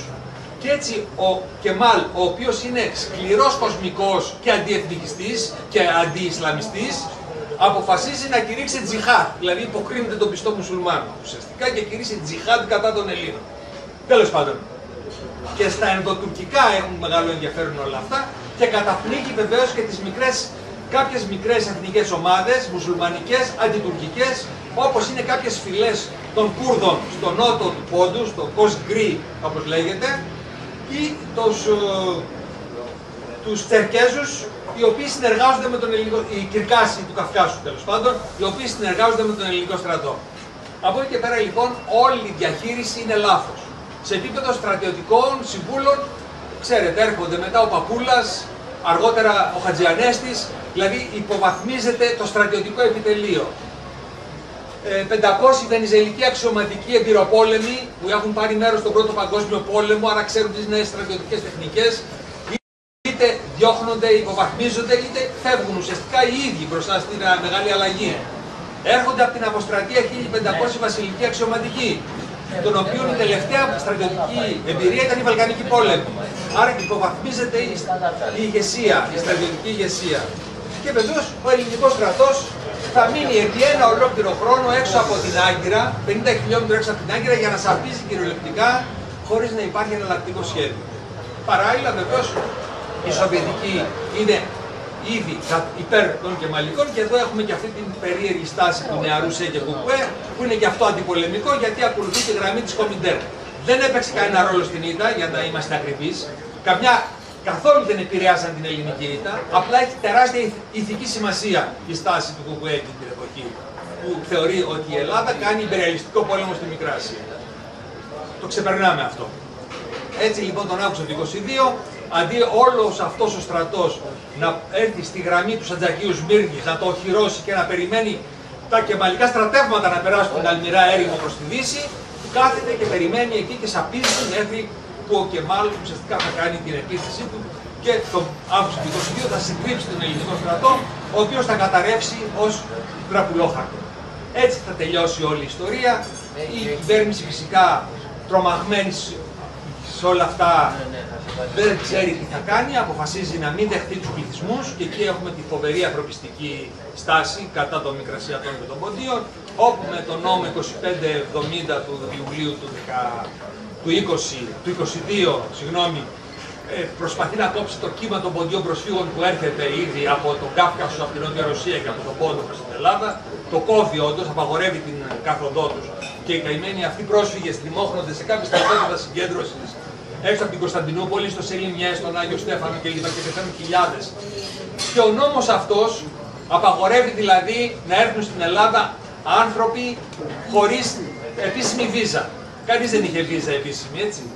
Οι μεν Μικρασιάτες ήταν Οθωμανοί υπήκοοι, οι δε πόντιοι πρόσφυγες, καταλαβαίνετε σε τι κατάσταση βρίσκονται. Και έτσι λοιπόν ο νόμος αυτός εφαρμόζεται ένα μήνα μετά στη Σμύρνη και πάνω απ' όλα φεύγει και η τελευταία εντολή του Πρωθυπουργού, του Πέτρου Πρωτοπαπαδάκη, με την υπογραφή του. Την βρήκαμε και στο Υπουργείο Εξωτερικών, την δημοσιεύσαμε και το έγγραφο. Έχω ένα ολόκληρο κεφάλαιο γι' αυτό εδώ μέσα. Όπου ουσιαστικά τι λέει, 5 μέρες πριν και ο τουρκικός στρατός στη Σμύρνη, είναι γνωστό ότι η Σμύρνη θα καταστραφεί. Στο έγγραφο λέει: η Σμύρνη πρόκειται να καταστραφεί και προτείνουμε μην επιτρέψετε τους Έλληνες Μικρασιάτες να αποχωρήσουν ουδέν καν τους ευπόρους τους έχοντας ιδία δυνατότητα. Το διανοείστε? Δεν έχει ξαναγίνει στην ανθρώπινη κοινωνία τέτοια ενδοεθνική απόρριψη, ας το πούμε έτσι. Τέλος πάντων, αυτό είναι όσον αφορά την μεταχείριση των Μικρασιατών. Που όσοι θα σωθούν θα έρθουν ως πρόσφυγες, 1,5 εκατομμύριο θα έρθουν πρόσφυγες. Μέσα στην περίοδο εκείνη των 8 χρόνων που θα γίνει η απογραφή του 28 θα πεθάνουν 200.000 από τις αστοχίες κλπ. Η Ελλάδα είναι ηττημένη. Είναι ηττημένη, είναι κατεστραμμένη οικονομικά, κατεστραμμένη ιδεολογικά, κατεστραμμένη ηθικά. Εκεί θα γίνει το κίνημα των στρατιωτών, του Παπούλα, του Πλαστήρα κλπ. Η επαναστατική κυβέρνηση, θα φύγει ο Κωνσταντίνος, θα έρθουν οι Βενιζελικοί πάνω και γίνεται πλέον οι σύμμαχοι αντικαθιστούν τη συνθήκη των Σευρών, που ήταν μια διεθνής συνθήκη αντίστοιχη με τη συνθήκη των Βερσαλιών, με τη νέα συνθήκη που ρυθμίζει τα πράγματα στη βάση της νέας τάξης πραγμάτων. Και αυτή είναι η συνθήκη της Λοζάνη. Είναι η συνθήκη που υπογράφει τον Ιούλιο του 1923. Δεν είναι μια εύκολη συνθήκη, δεν είναι εύκολο το παρασκήνιο. Δηλαδή οι Κεμαλικοί ήρθαν, πρώτον απαγόρευσαν τους Σουλτανικούς να έρθουν, ακόμα δεν έχει καταρριφθεί το Χαλιφάτο. Και έρχονται μόνο αυτοί ως εκπρόσωποι των Τούρκων. Θέλουν τη Δυτική Θράκη. Γίνονται πολλά πράγματα τέλος πάντων. Τελικά υπογράφει τη συνθήκη της Λοζάνης έτσι όπως υπογράφηκε, διαμορφώνει τη νέα τάξη πραγμάτων. Κανένα δεν περνάει από το μυαλό βεβαίως από ελληνικής πλευράς να βάλει μια σειρούλα που να λέει ότι όλα τα εδάφη πέρα των 3 μιλίων από τις τουρκικές ακτές ανήκουν στην Ελλάδα και αυτή η έλλειψη αυτής της φρασούλας που τότε δεν περνούσε καν από το μυαλό τους ότι θα ερχόταν κάποια στιγμή που οι Τούρκοι θα βάζαν ζήτημα γκρίζων ζωνών, υπάρχουν κάποια κενά τα οποία έως σήμερα θα μας απασχολούν και θα μας απασχολήσουν ακόμα περισσότερο. Με 2 λόγια. Και τελειώνω και από εκεί πέρα κάνουμε όποια συζήτηση θέλετε. Η μικρασιατική καταστροφή, αυτή η ελληνική ήττα που προκλήθηκε ξεκάθαρα λόγω των ελληνικών λαθών, τίποτα δεν ήταν δεδομένο, τίποτα δεν ήταν νομοτελειακό σε μια εποχή που ξαναφτιαχνόταν εκ του μηδενός να ιτηθούν οι Έλληνες με τον τρόπο που ιτήθηκαν. Είναι η απαρχή όλων των κακοδαιμονιών του 20ου αιώνα που βίωσε η Ελλάδα. Χωρίς τη μικρασιατική καταστροφή και το προσφυγικό πρόβλημα, δεν θα είχαμε αυτόν τον τύπο του εφηλίου που είχαμε την περίοδο 46-49. Οι πρόσφυγες, οι εξαθλιωμένοι πρόσφυγες στο περιθώριο των πάντων είναι αυτοί που θα επανδρώσουν και το ΚΚΕ. Δεν υπάρχουν, δεν έχουν άλλη διέξοδο. Αυτό είναι μια μεγάλη συζήτηση για την πολιτική συμπεριφορά των προσφύγων. Αλλά σαφώς το ΚΚΕ δεν θα ήταν αυτό που ήταν και θα έχει αυτή τη δυναμική χωρίς τους πρόσφυγες. Και βεβαίως, απ' την άλλη, ξαφνικά η Τουρκία και οι στρατιωτικοί της Τουρκίας έφτασαν να ελέγχουν έναν τεράστιο πλούτο, τον πλούτο των παλιών πληθυσμών, των Ελλήνων, των Αρμενίων, των Ασσυρίων, τον οποίο το μοίρασαν οι ίδιοι στους εκλεκτούς τους και έτσι ξεκίνησε η καπιταλιστική, όπως τα λέγαμε, ανάπτυξη στην Τουρκία, δηλαδή η πρωταρχική συσσόρευση κεφαλαίου στην Τουρκία είναι η κλοπή των περιουσιών των κοινοτήτων που εξοντώθηκαν, δυστυχώς. Και από εκεί πέρα φυσικά αναπτύχθηκε. Και όλο αυτό αναπτύσσεται όμως μέσα σε ένα πλαίσιο ελεγχόμενο του στρατού, ενός ακραίου εθνικιστικού στρατού. Έτσι διαμορφώνεται η Τουρκία, αυτό είναι το μοντέλο της και βεβαίως κάποια στιγμή στις μέρες μας, τα τελευταία 30 χρόνια, θα έρθει να συναντηθεί με το Ισλάμ. Και εκεί θα έχουμε τη νέα σύνθεση η οποία είναι πραγματικά παράλογη με βάση την ιστορία των ιδεών, των θρησκειών κλπ. Μια σύνθεση που προκαλεί, που κάνει ο Ερντογάν, ενώ του παντουρκισμού με τον Ισλαμισμό. Δύο αντίθετα ρεύματα, τα οποία σκοτώθηκαν μεταξύ τους στις συγκρούσεις κλπ. Σήμερα έρχονται να συνθεθούν σε ένα ενιαίο ιδεολόγημα κρατικό, το οποίο είναι απολύτως υπεριαλιστικό και είναι η βάση της σύγχρονης τουρκικής πολιτικής. Ό,τι λοιπόν περνάμε και ό,τι θα περάσουμε οφείλεται αποκλειστικά στον τρόπο με τον οποίο διαχειριστήκαμε την υπέρτατη πρόκληση που μας έδινε εκείνη η περίοδος, 1912-1922. Και δυστυχώς, επειδή τη διαχειριστήκαμε με ένα πολύ λαθασμένο τρόπο, και οι συνέπειες είναι τραγικές, έτσι. Ας ελπίσουμε ότι δεν θα εξελιχθούν επιταχύρω. Λοιπόν, αυτά ήθελα να σας πω.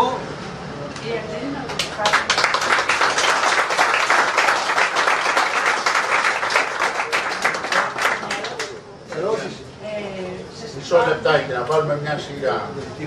Ναι, οι δύο-τρεις πρώτοι που θέλουν να μιλήσουν, να σηκώσουν το τέλει. Ξεκινήσουμε από εσάς. Μια και κλείσατε από τον πανισλαμισμό. Πιο δυνατά για να ακούγεται. Μια και τελειώσατε με το θέμα του πανισλαμισμού. Η επικαιρότητα σας δηλώνει εν μέρει. Το Σαββατοκύριακο ήταν αυτή η συνδιάσκεψη των Ισλαμικών κρατών, της Ισλαμικής συνεργασίας, που ήταν πρωτοβουλία τουρκική και έθεσαν οι Τούρκοι τα θέματα της μειονοτήτων στη Θράκη, μειονοτήτων των Βαλκάνισσα και της μειονότητας της Τουρκοκυπριακής. Ευτυχώς πολλές χώρες αντιστάθηκαν και έφτασαν σε φυλάκες όπως η Αίγυπτος, η Σαουδική Αραβία, το Μπαχρέιν, το Κατάρ κτλ. Αλλά εγώ ήθελα να ρωτήσω με βάση αυτό, εντάξει, ήμασταν τυχεροί αυτή τη φορά. Πόσο κοντά ή πόσο πιθανή θεωρείτε να σκεφτεί ο ευρωπαϊκός και ο ισλαμικός κόσμος το θέμα της αναθεώρησης της Λοζάνης που θέτει τις δύο φορές. Δεν είναι εύκολο. Η συνθήκη της Λοζάνης είναι από τις πιο ισχυρές διεθνείς συνθήκες. Υπογράφεται από 11 χώρες. Δεν υπάρχει περίπτωση οι 11 αυτές χώρες να συνενέσουν στην αλλαγή έστω κάποιων προνοιών αυτής της συνθήκης. Ένα μέρος είναι μόνο τα ελληνοτουρκικά. Ρυθμίζει τα πάντα. Καταλαβαίνετε, όλα τα της Ανατολής. Οπότε δεν μπορεί να αλλάξει. Και όσον αφορά αυτό που είπατε για την Ισλαμική διάσκεψη και την προσπάθεια της Τουρκίας, η Τουρκία έχει μια ευφυή πολιτική. Παίζει σε πολλά μέτωπα. Παίζει με το μέτωπο των τουρκικών κρατών, που είναι τα τουρκόφωνα κράτη της Κεντρικής Ασίας, ξεκινώντας από το Αζερβαϊτζάν και τελειώνοντας στην Κυργιζιστάν. Παίζει με τα κράτη του Ισλάμ, προσπαθώντας να αναδειχθεί στο παλιό χαλιφάτο. Δεν θα τις περάσει ούτε στο ένα ούτε στο άλλο.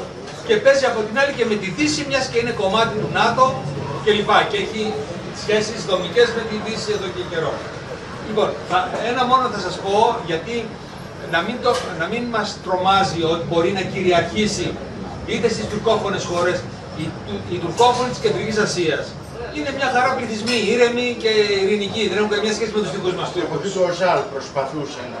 Λοιπόν, να σας πω ένα περιστατικό, το οποίο δεν είναι γνωστό, το λέω όμως κάθε τόσο. Εμένα μου το είπε ένας φίλος που ξέρει τουρκικά, από τους πόντιους της Τουρκίας τέλος πάντων, που γράφτηκε το 1992. Το 1992 καταρρέει η Σοβιετική Ένωση, δημιουργούνται τα νέα κράτη, εμφανίζονται τα τουρκικά κράτη, ενθουσιασμός στη δική μας Τουρκία, ξαφνικά ανακαλύπτεται έναν ολόκληρο τουρκικό κόσμο που θεωρεί ότι είναι δικός της και θα ηγηθεί σε αυτόν και πηγαίνει λοιπόν στο Ουσμπεκιστάν, στην Τασκέβη, δεν θυμάμαι αν ήταν ο Ντεμιρέλ, τον υποδέχονται οι Ουσμπέκοι με πραγματικά θριαμβικά.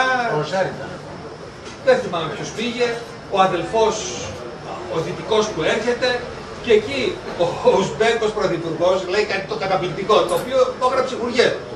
Λέει, χαιρόμαστε πάρα πολύ που μετά από τόσους αιώνες ξαναδημιουργείται αυτή η ενότητα των τουρκικών λαών κλπ.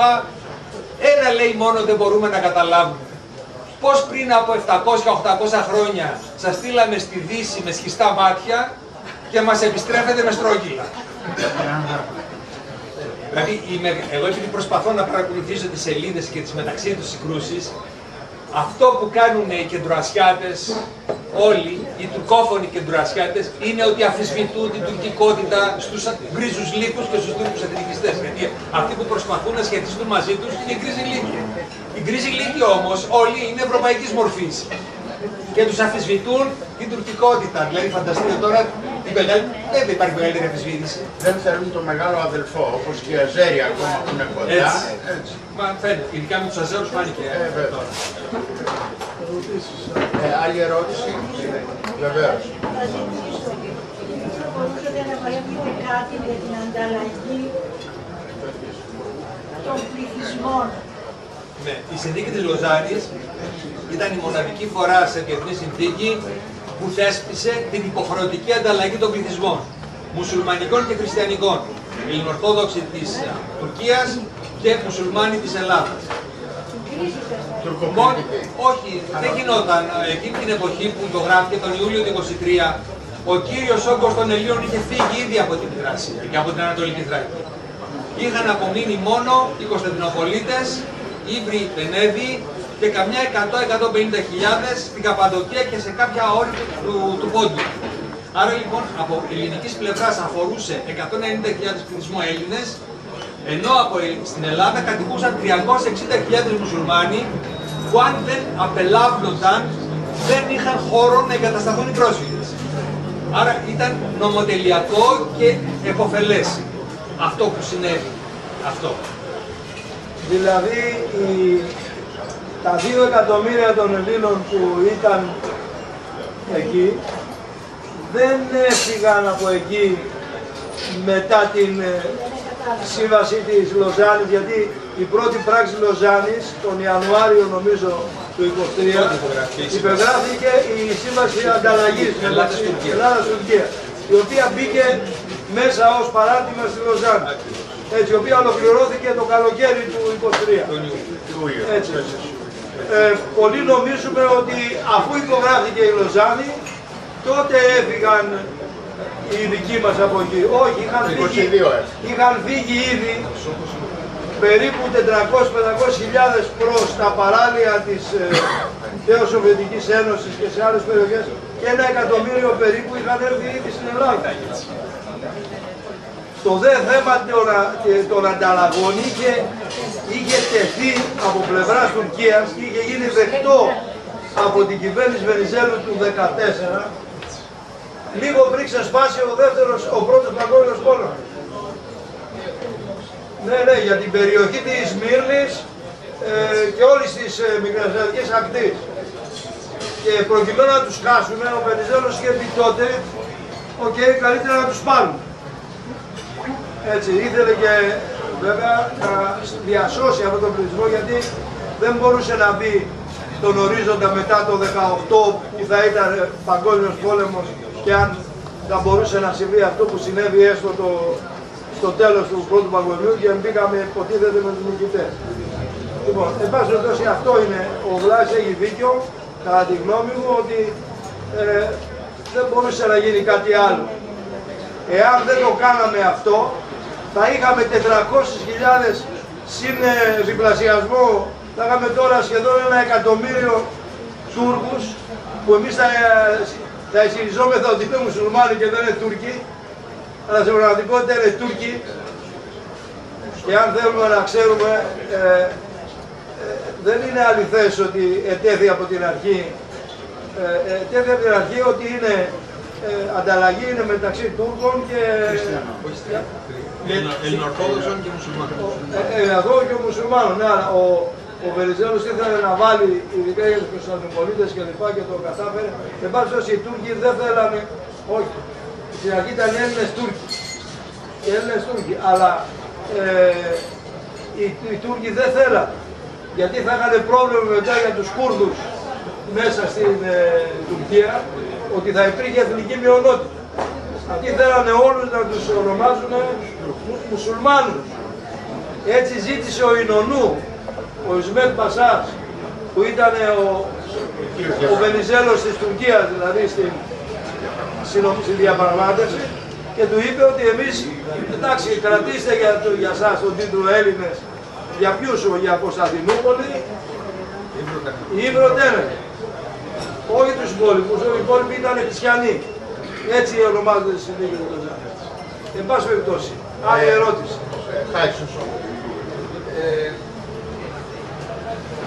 Βλάση, Πρόεδρε, Βλάσης είναι.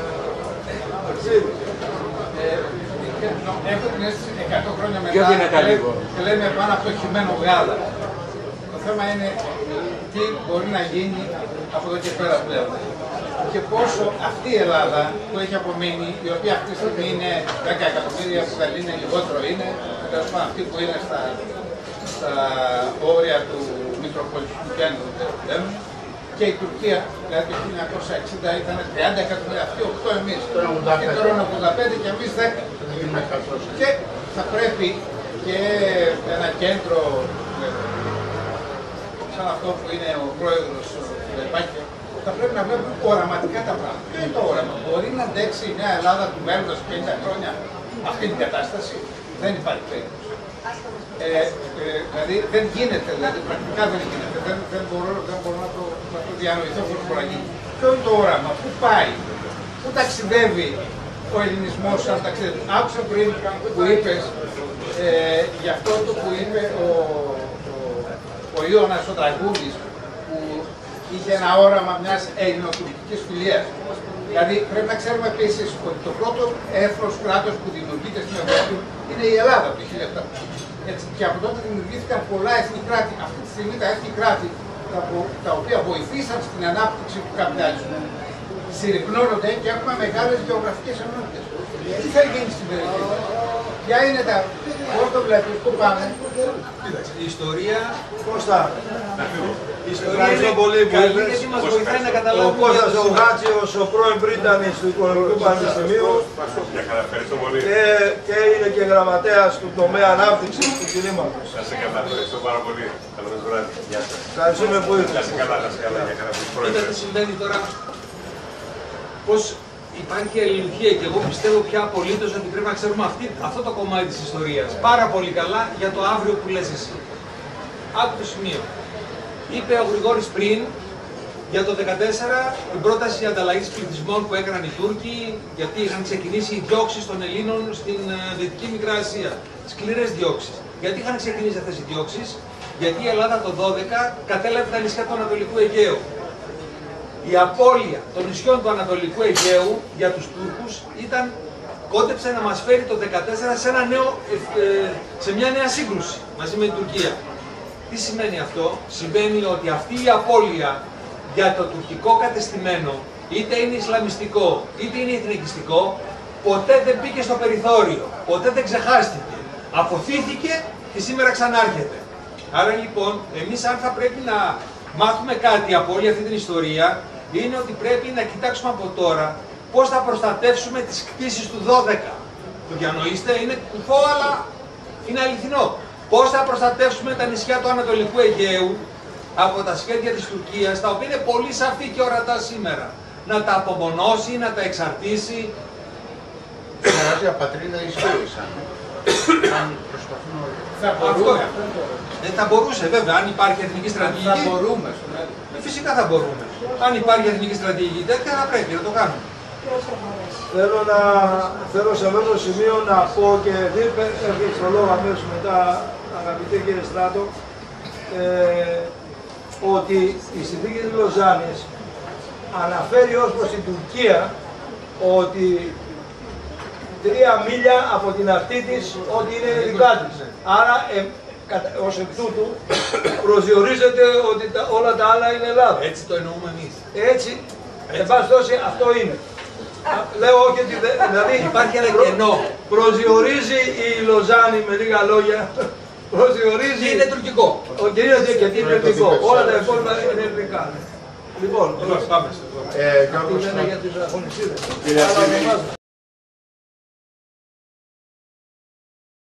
Κύριε Υπουργέ, κύριε Σκηνά, συγχαρητήρια για τη βραδιά. Η ερώτησή μου είναι γιατί κατά την άποψή σας όλες οι πτυχές της μικρασιατικής καταστροφής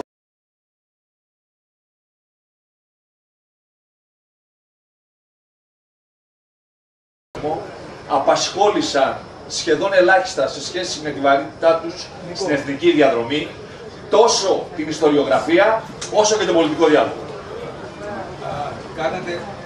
Τώρα πατάτε τον Η ελληνική ήττα είναι αποτέλεσμα πολύ συγκεκριμένων ελληνικών. Όλος ο διχασμός που ακολουθεί, ο πολιτικός διχασμός, είναι πάνω στην κληρονομιά του εθνικού διχασμού. Ευθύνη, αλλά δεν είναι μόνο αυτή. Το 30 ο Βενιζέλος κάνει την ελληνοτουρκική συνθήκη φιλίας και κάνει πράγματα, αλλάζει τελείως, γυρίζει τελείως.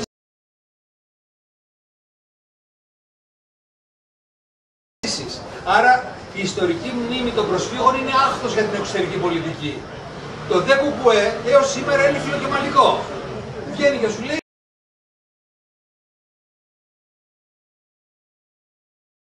Σήμερα. όχι, σήμερα, ναι, μα στα 18-21. 100 χρόνια η Επιτροπή Ιστορίας της Κεντρικής Επιτροπής του ΚΚΕ έβγαλε βιβλίο.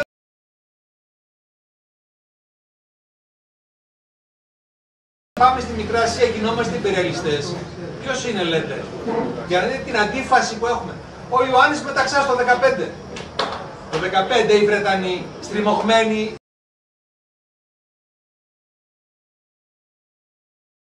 σε όλη την Αιγής Ανατολή. Υπέρτατη πρόταση. Και τότε μας πρότεινε να πάμε και στην Καλύπολη, στην εκστρατεία της Καλύπολης, με την Καλύπολη.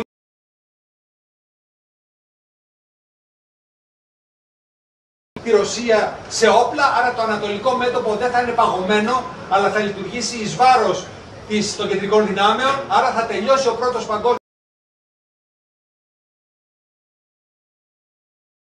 Όσο πολύ ένοχο τον Κωνσταντίνο. Δεν είναι για τα ελληνοτουρκικά, δεν είναι για τη συνθήκη της Καλύπολης, είναι για τη διεθνή εξέλιξη του Πρώτου Παγκοσμίου Πολέμου.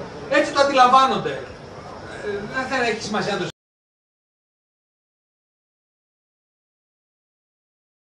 φτάνει και σε ακραίο σημείο το Σεπτέμβριο του 2015 που μας παραχωρούν την Κύπρο για να βγούμε στον πόλεμο στο πλευρό τους. Είναι η μοναδική φορά που η Κύπρος θα μπορούσε να ενωθεί. Όχι, ήταν ο Ζαΐμις που υποστηρίζεται από τους φιλελευθέρους. Χωρίς αυτούς δεν υπάρχει ο Ζαΐμις. Ναι, αλλά 2 μέρες κράτησε όλη η ιστορία. Πολύ γρήγορα κατέρευσε η κυβέρνηση Ζαΐμι.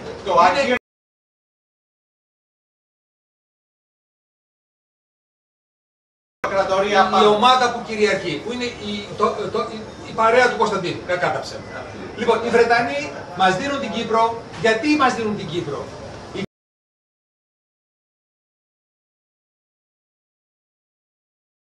Τους το παραχώρησε ο Σουλτάνος το 1878 για να το διαχειριστούν. Δεν είναι κομμάτι του στέματος, δεν είναι κομμάτι των απικιών. Αυτό θα γίνει μετά. Ασφαλίζει. Άρα μπορούσαν να μας το δώσουν. Και εμείς δεν το δεχτήκαμε. Δεν το δεχτήκαμε. Τέλος πάντων, είναι μεγάλη ιστορία και αυτή του Σεπτεμβρίου του.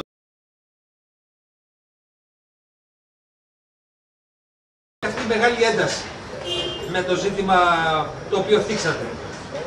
Λοιπόν, ένα λεπτό. Ότι εάν έχασε μια τεράστια ευκαιρία η Ελλάδα, την έχασε όταν ο Κωνσταντίνος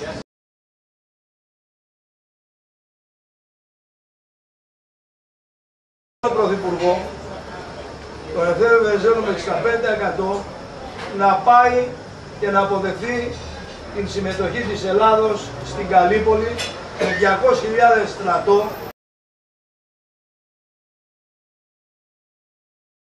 Χείροντα στενά, ένας στρατός που ήταν ετοιμοπόλεμος, έμπειρος και νικητής των 2 Βαλκανικών πολέμων.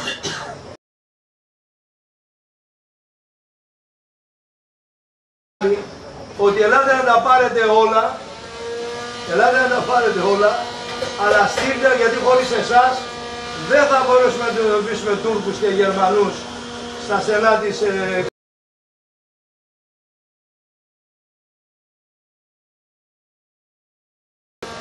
Δεν μας το συγχώρησαν ποτέ. Δεν μας το συγχώρησαν ποτέ. Αλλά και εμείς δεν μπορούμε να και εμείς δεν μπορούμε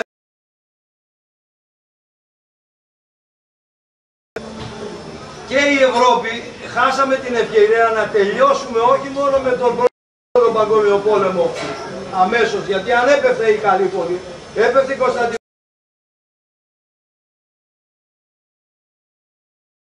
Μέσα στον πόλεμο με 1.400.000 στρατό οι Ρώσοι, οι οποίοι είχαν ήδη πάρει δέσμευση γραπτή από τους Άγγλο-Γάλλους,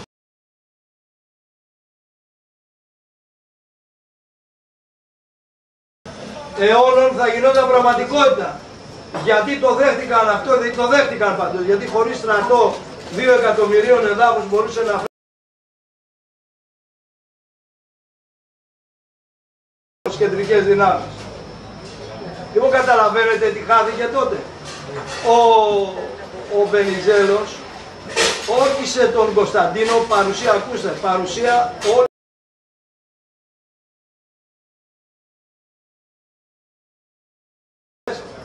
ιστορική στιγμή εθνική. Όλοι είπανε ναι στην πρόταση Βενιζέλου να πάμε στην Καλύπολη. Ο ίδιος ο Κωνσταντίνος έπεσε γονατιστός γιατί είχε εξασφαλίσει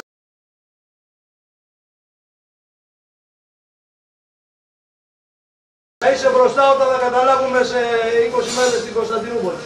Και αυτός έπεσε γονατιστός γιατί γι' αυτό τον είπανε Κωνσταντίνο και μάλιστα ΙΒ, γιατί θεωρούσαν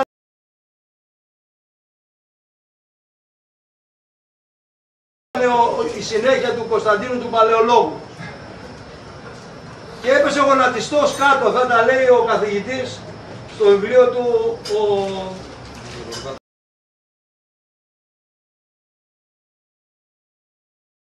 πίσω ήταν η αδερφή του Κάιζερ, η Σοφία, που εγώ δυστυχώς ως υφυπουργός εξωτερικών είχα κάρτα με το γραφείο μου και έλεγε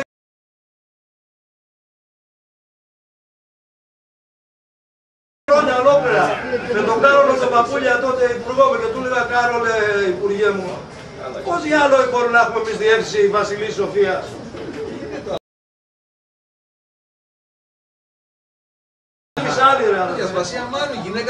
Αυτή η κυρία ειδοποίησε τον Γερμανό πρέσβη, βρήκε το, λέει μην κάνεις τίποτα και έλα φέτο.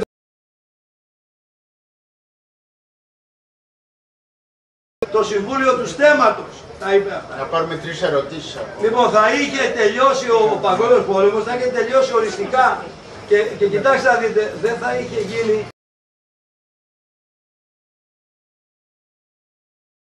ούτε η επανάσταση των Πολσεβίκων, γιατί δεν θα είχε ιτηθεί ο Τσάρος εκείνο το δραματικό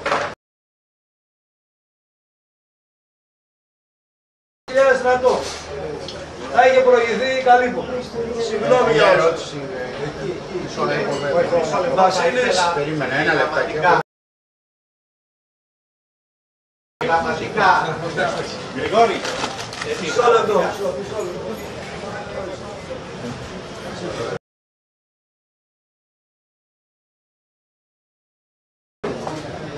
Συγχαρητήρια για την βραδιά, κύριε Νιώτη, κύριε Σκηνά. Λοιπόν, ευχαριστώ και τον Βασίλη Βούλγαρη που τώρα φεύγει από τη Γερμανία. Πού είσαι, Βασίλη? Γραμματέα του τομέα.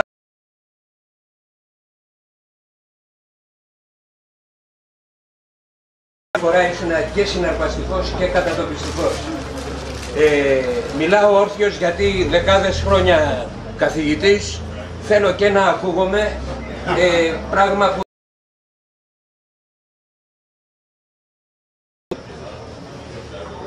θέλω να δούμε μια πτυχή.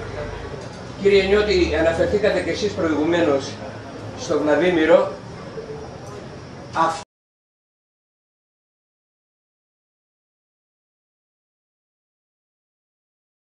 Του Πολσεβίκου, του επαναστάτη που ήρθε και η πρότασή του ήταν ότι εμείς ως Πολσεβίκοι μπορούμε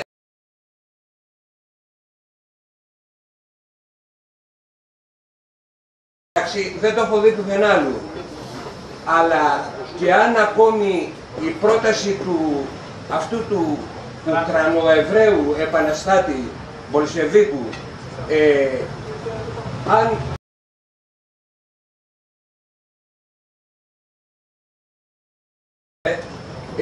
θα μπορούσε να είχε κάποιο αποτέλεσμα.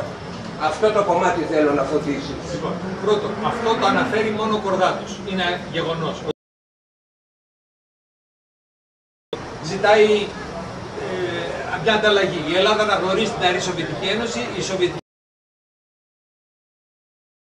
έχει ψαχτεί στα σοβιετικά αρχαία, δεν υπάρχει πουθενά τέτοια πρωτοβουλία. Δεν το ξέρουμε δηλαδή αν έγινε ή αν έγινε ατύπως και δεν. Τόσο έντονη η σοβιετική υποστήριξη προς το κεμαλικό κίνημα, ώστε όταν ιτήθηκε ο ελληνικός στρατός, απειλήθηκε κάποια στιγμή διεθνής ζώνης των στενών.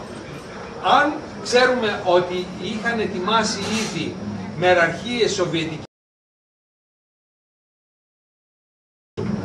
ότι αν σε περίπτωση ο πόλεμος αυτός εξελισσόταν σε σύγκρουση κεμαλικών και βρετανικών,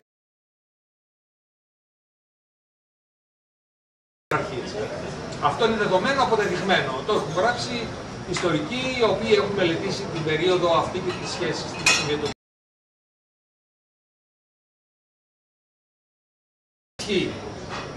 Μπορεί και να ισχύει.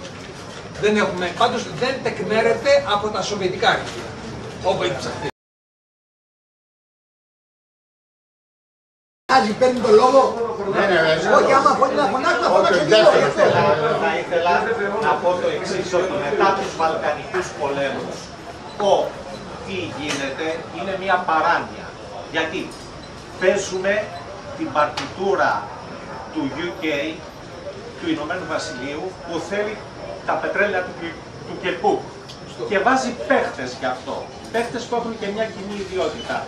Και ο Λένιν, και ο Μουστάφα Κεμάλ, και ο Βενιζέλος, και ο Δραγούμης, όλοι έχουν κάτι το θεμελιώδης κοινό και πνευματικό. Νομίζω ότι καταλαβαίνουμε. Όχι, πείτε το ανοιχτά. Είναι τέκτονες. Και παίζοντας λοιπόν αυτό το παιχνίδι, έρχονται σε αντίθεση με κάτι που είναι πολύ πιο μεγάλο από το Κερκούκ.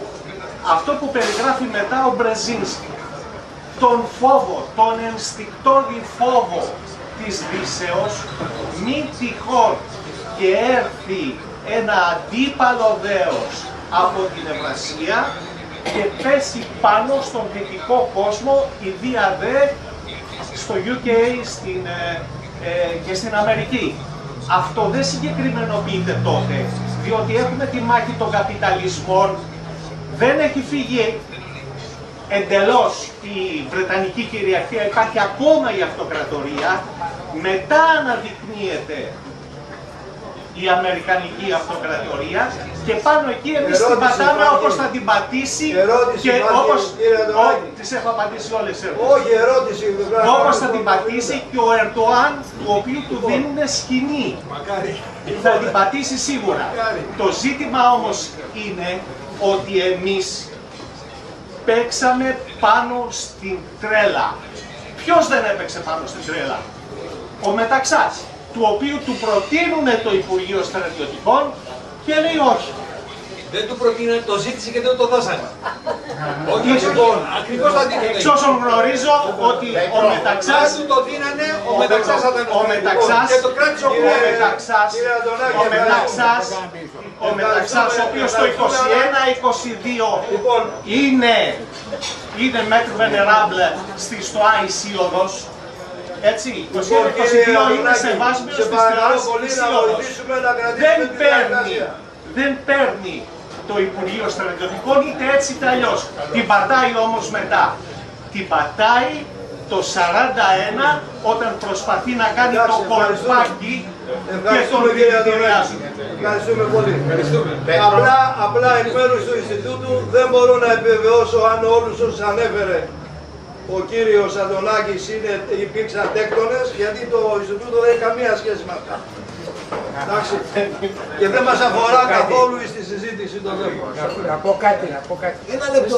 Όποιος φωνάζει μιλάει, όποιος φωνάζει μιλάει για να ξέρω. Καταρχήν σας ευχαριστούμε για αυτά που ακούσαμε και μάθαμε. Ξέρουμε ποιος είστε. Εγώ σαν αυτοδιοικητικός θα ήθελα πολύ να σας ακούσουμε στην Νίκαια και στον Βορυδαλό.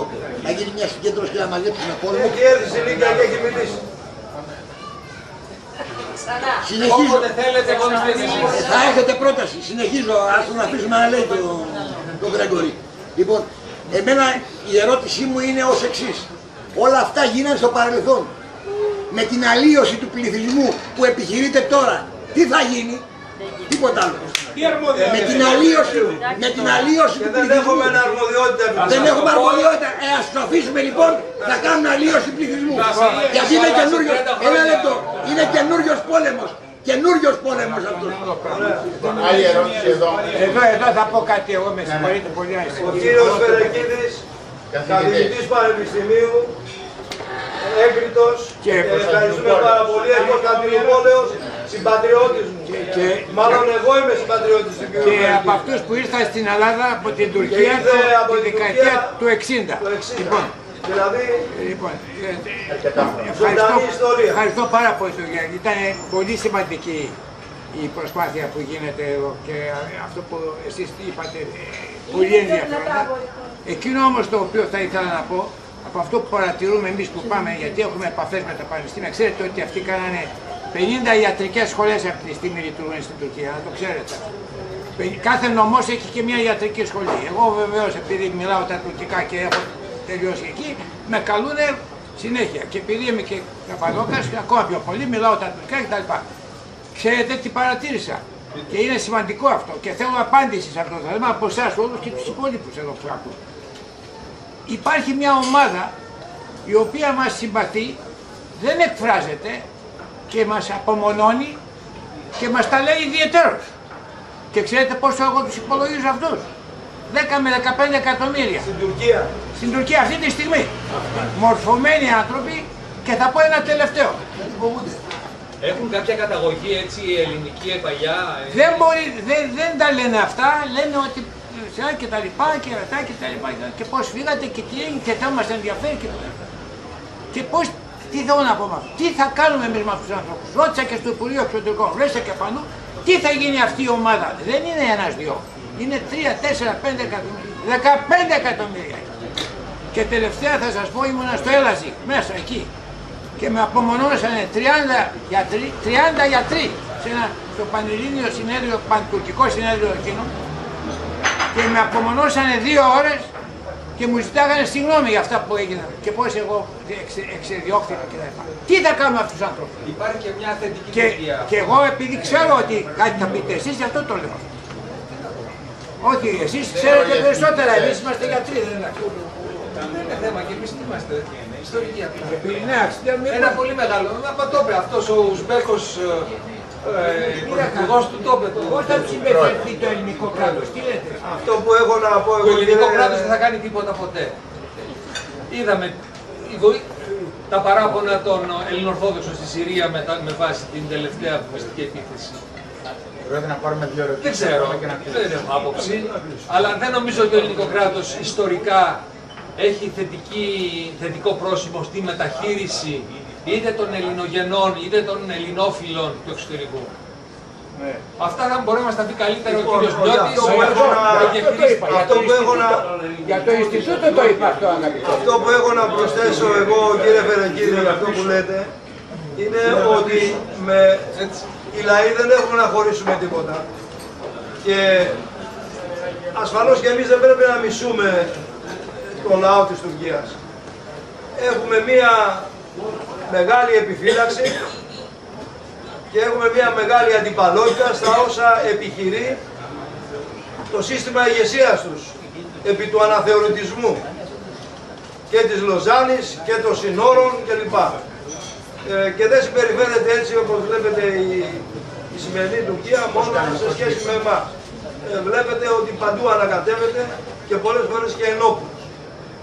Και είναι και ετοιμαστεί τα τελευταία 30 χρόνια ως αστακό. Αυτός είναι ένα μήνυμα το οποίο πρέπει να το λάβουμε εμείς ως Έλληνες και ως Ευρώπη. Αν η Ευρώπη μπορεί να λάβει σήμερα κάποια μηνύματα, εμείς όμως ιδιαιτέρως και ξεχωριστά οι Έλληνες πρέπει να το λάβουμε πολύ σοβαρά υπόψη.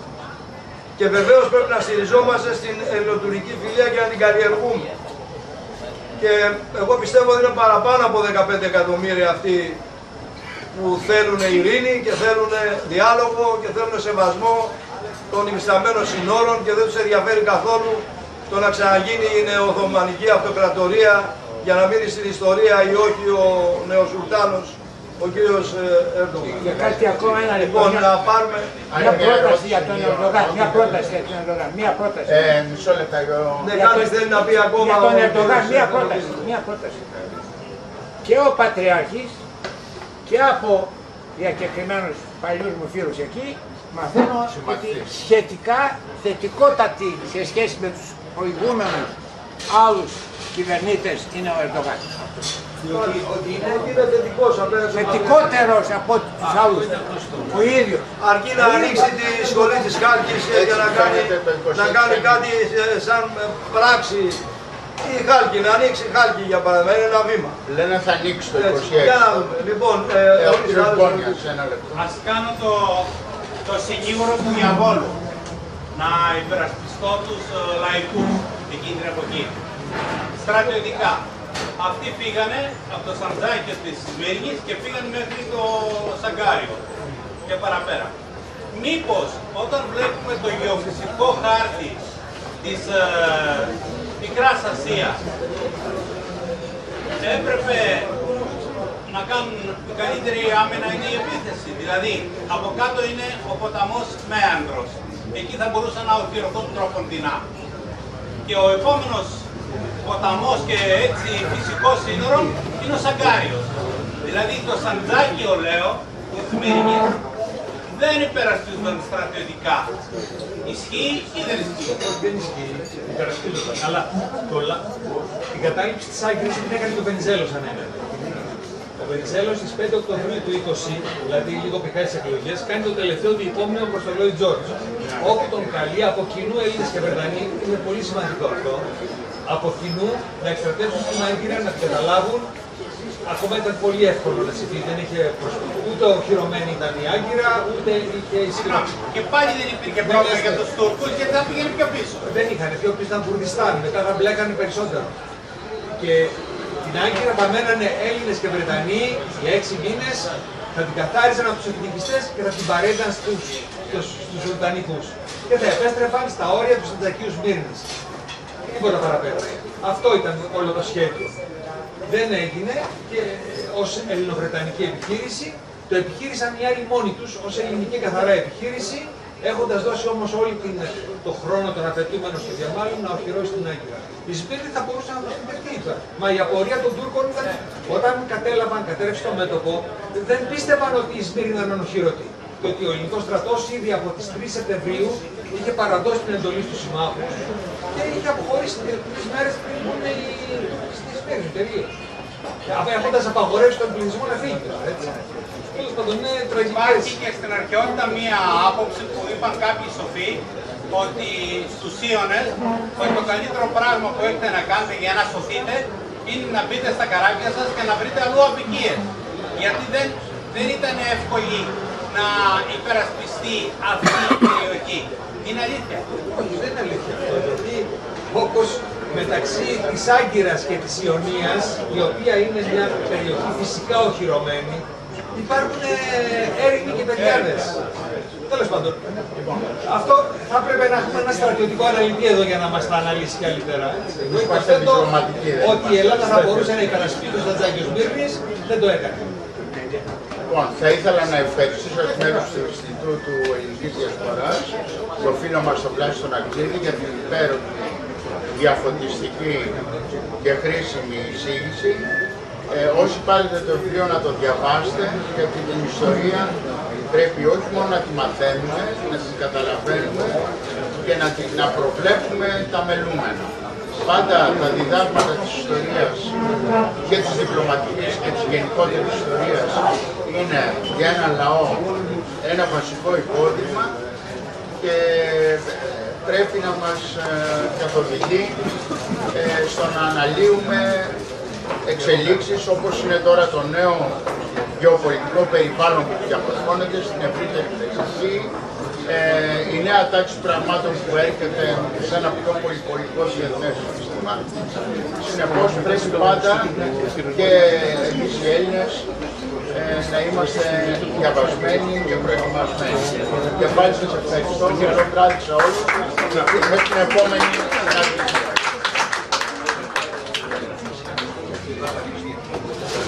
Λοιπόν, ευχαριστούμε πάρα πολύ που αντέξατε και για μας είναι πλούτος η παρουσία σας. Σας υπενθυμίζουμε ότι γι' αυτό το βιντεοσκοπούμε. Σε 10 μέρες θα είναι στο κανάλι μας στο YouTube. Για όσους φίλους και φίλες δεν ήρθαν, μπορούν να το παρακολουθήσουν από εκεί.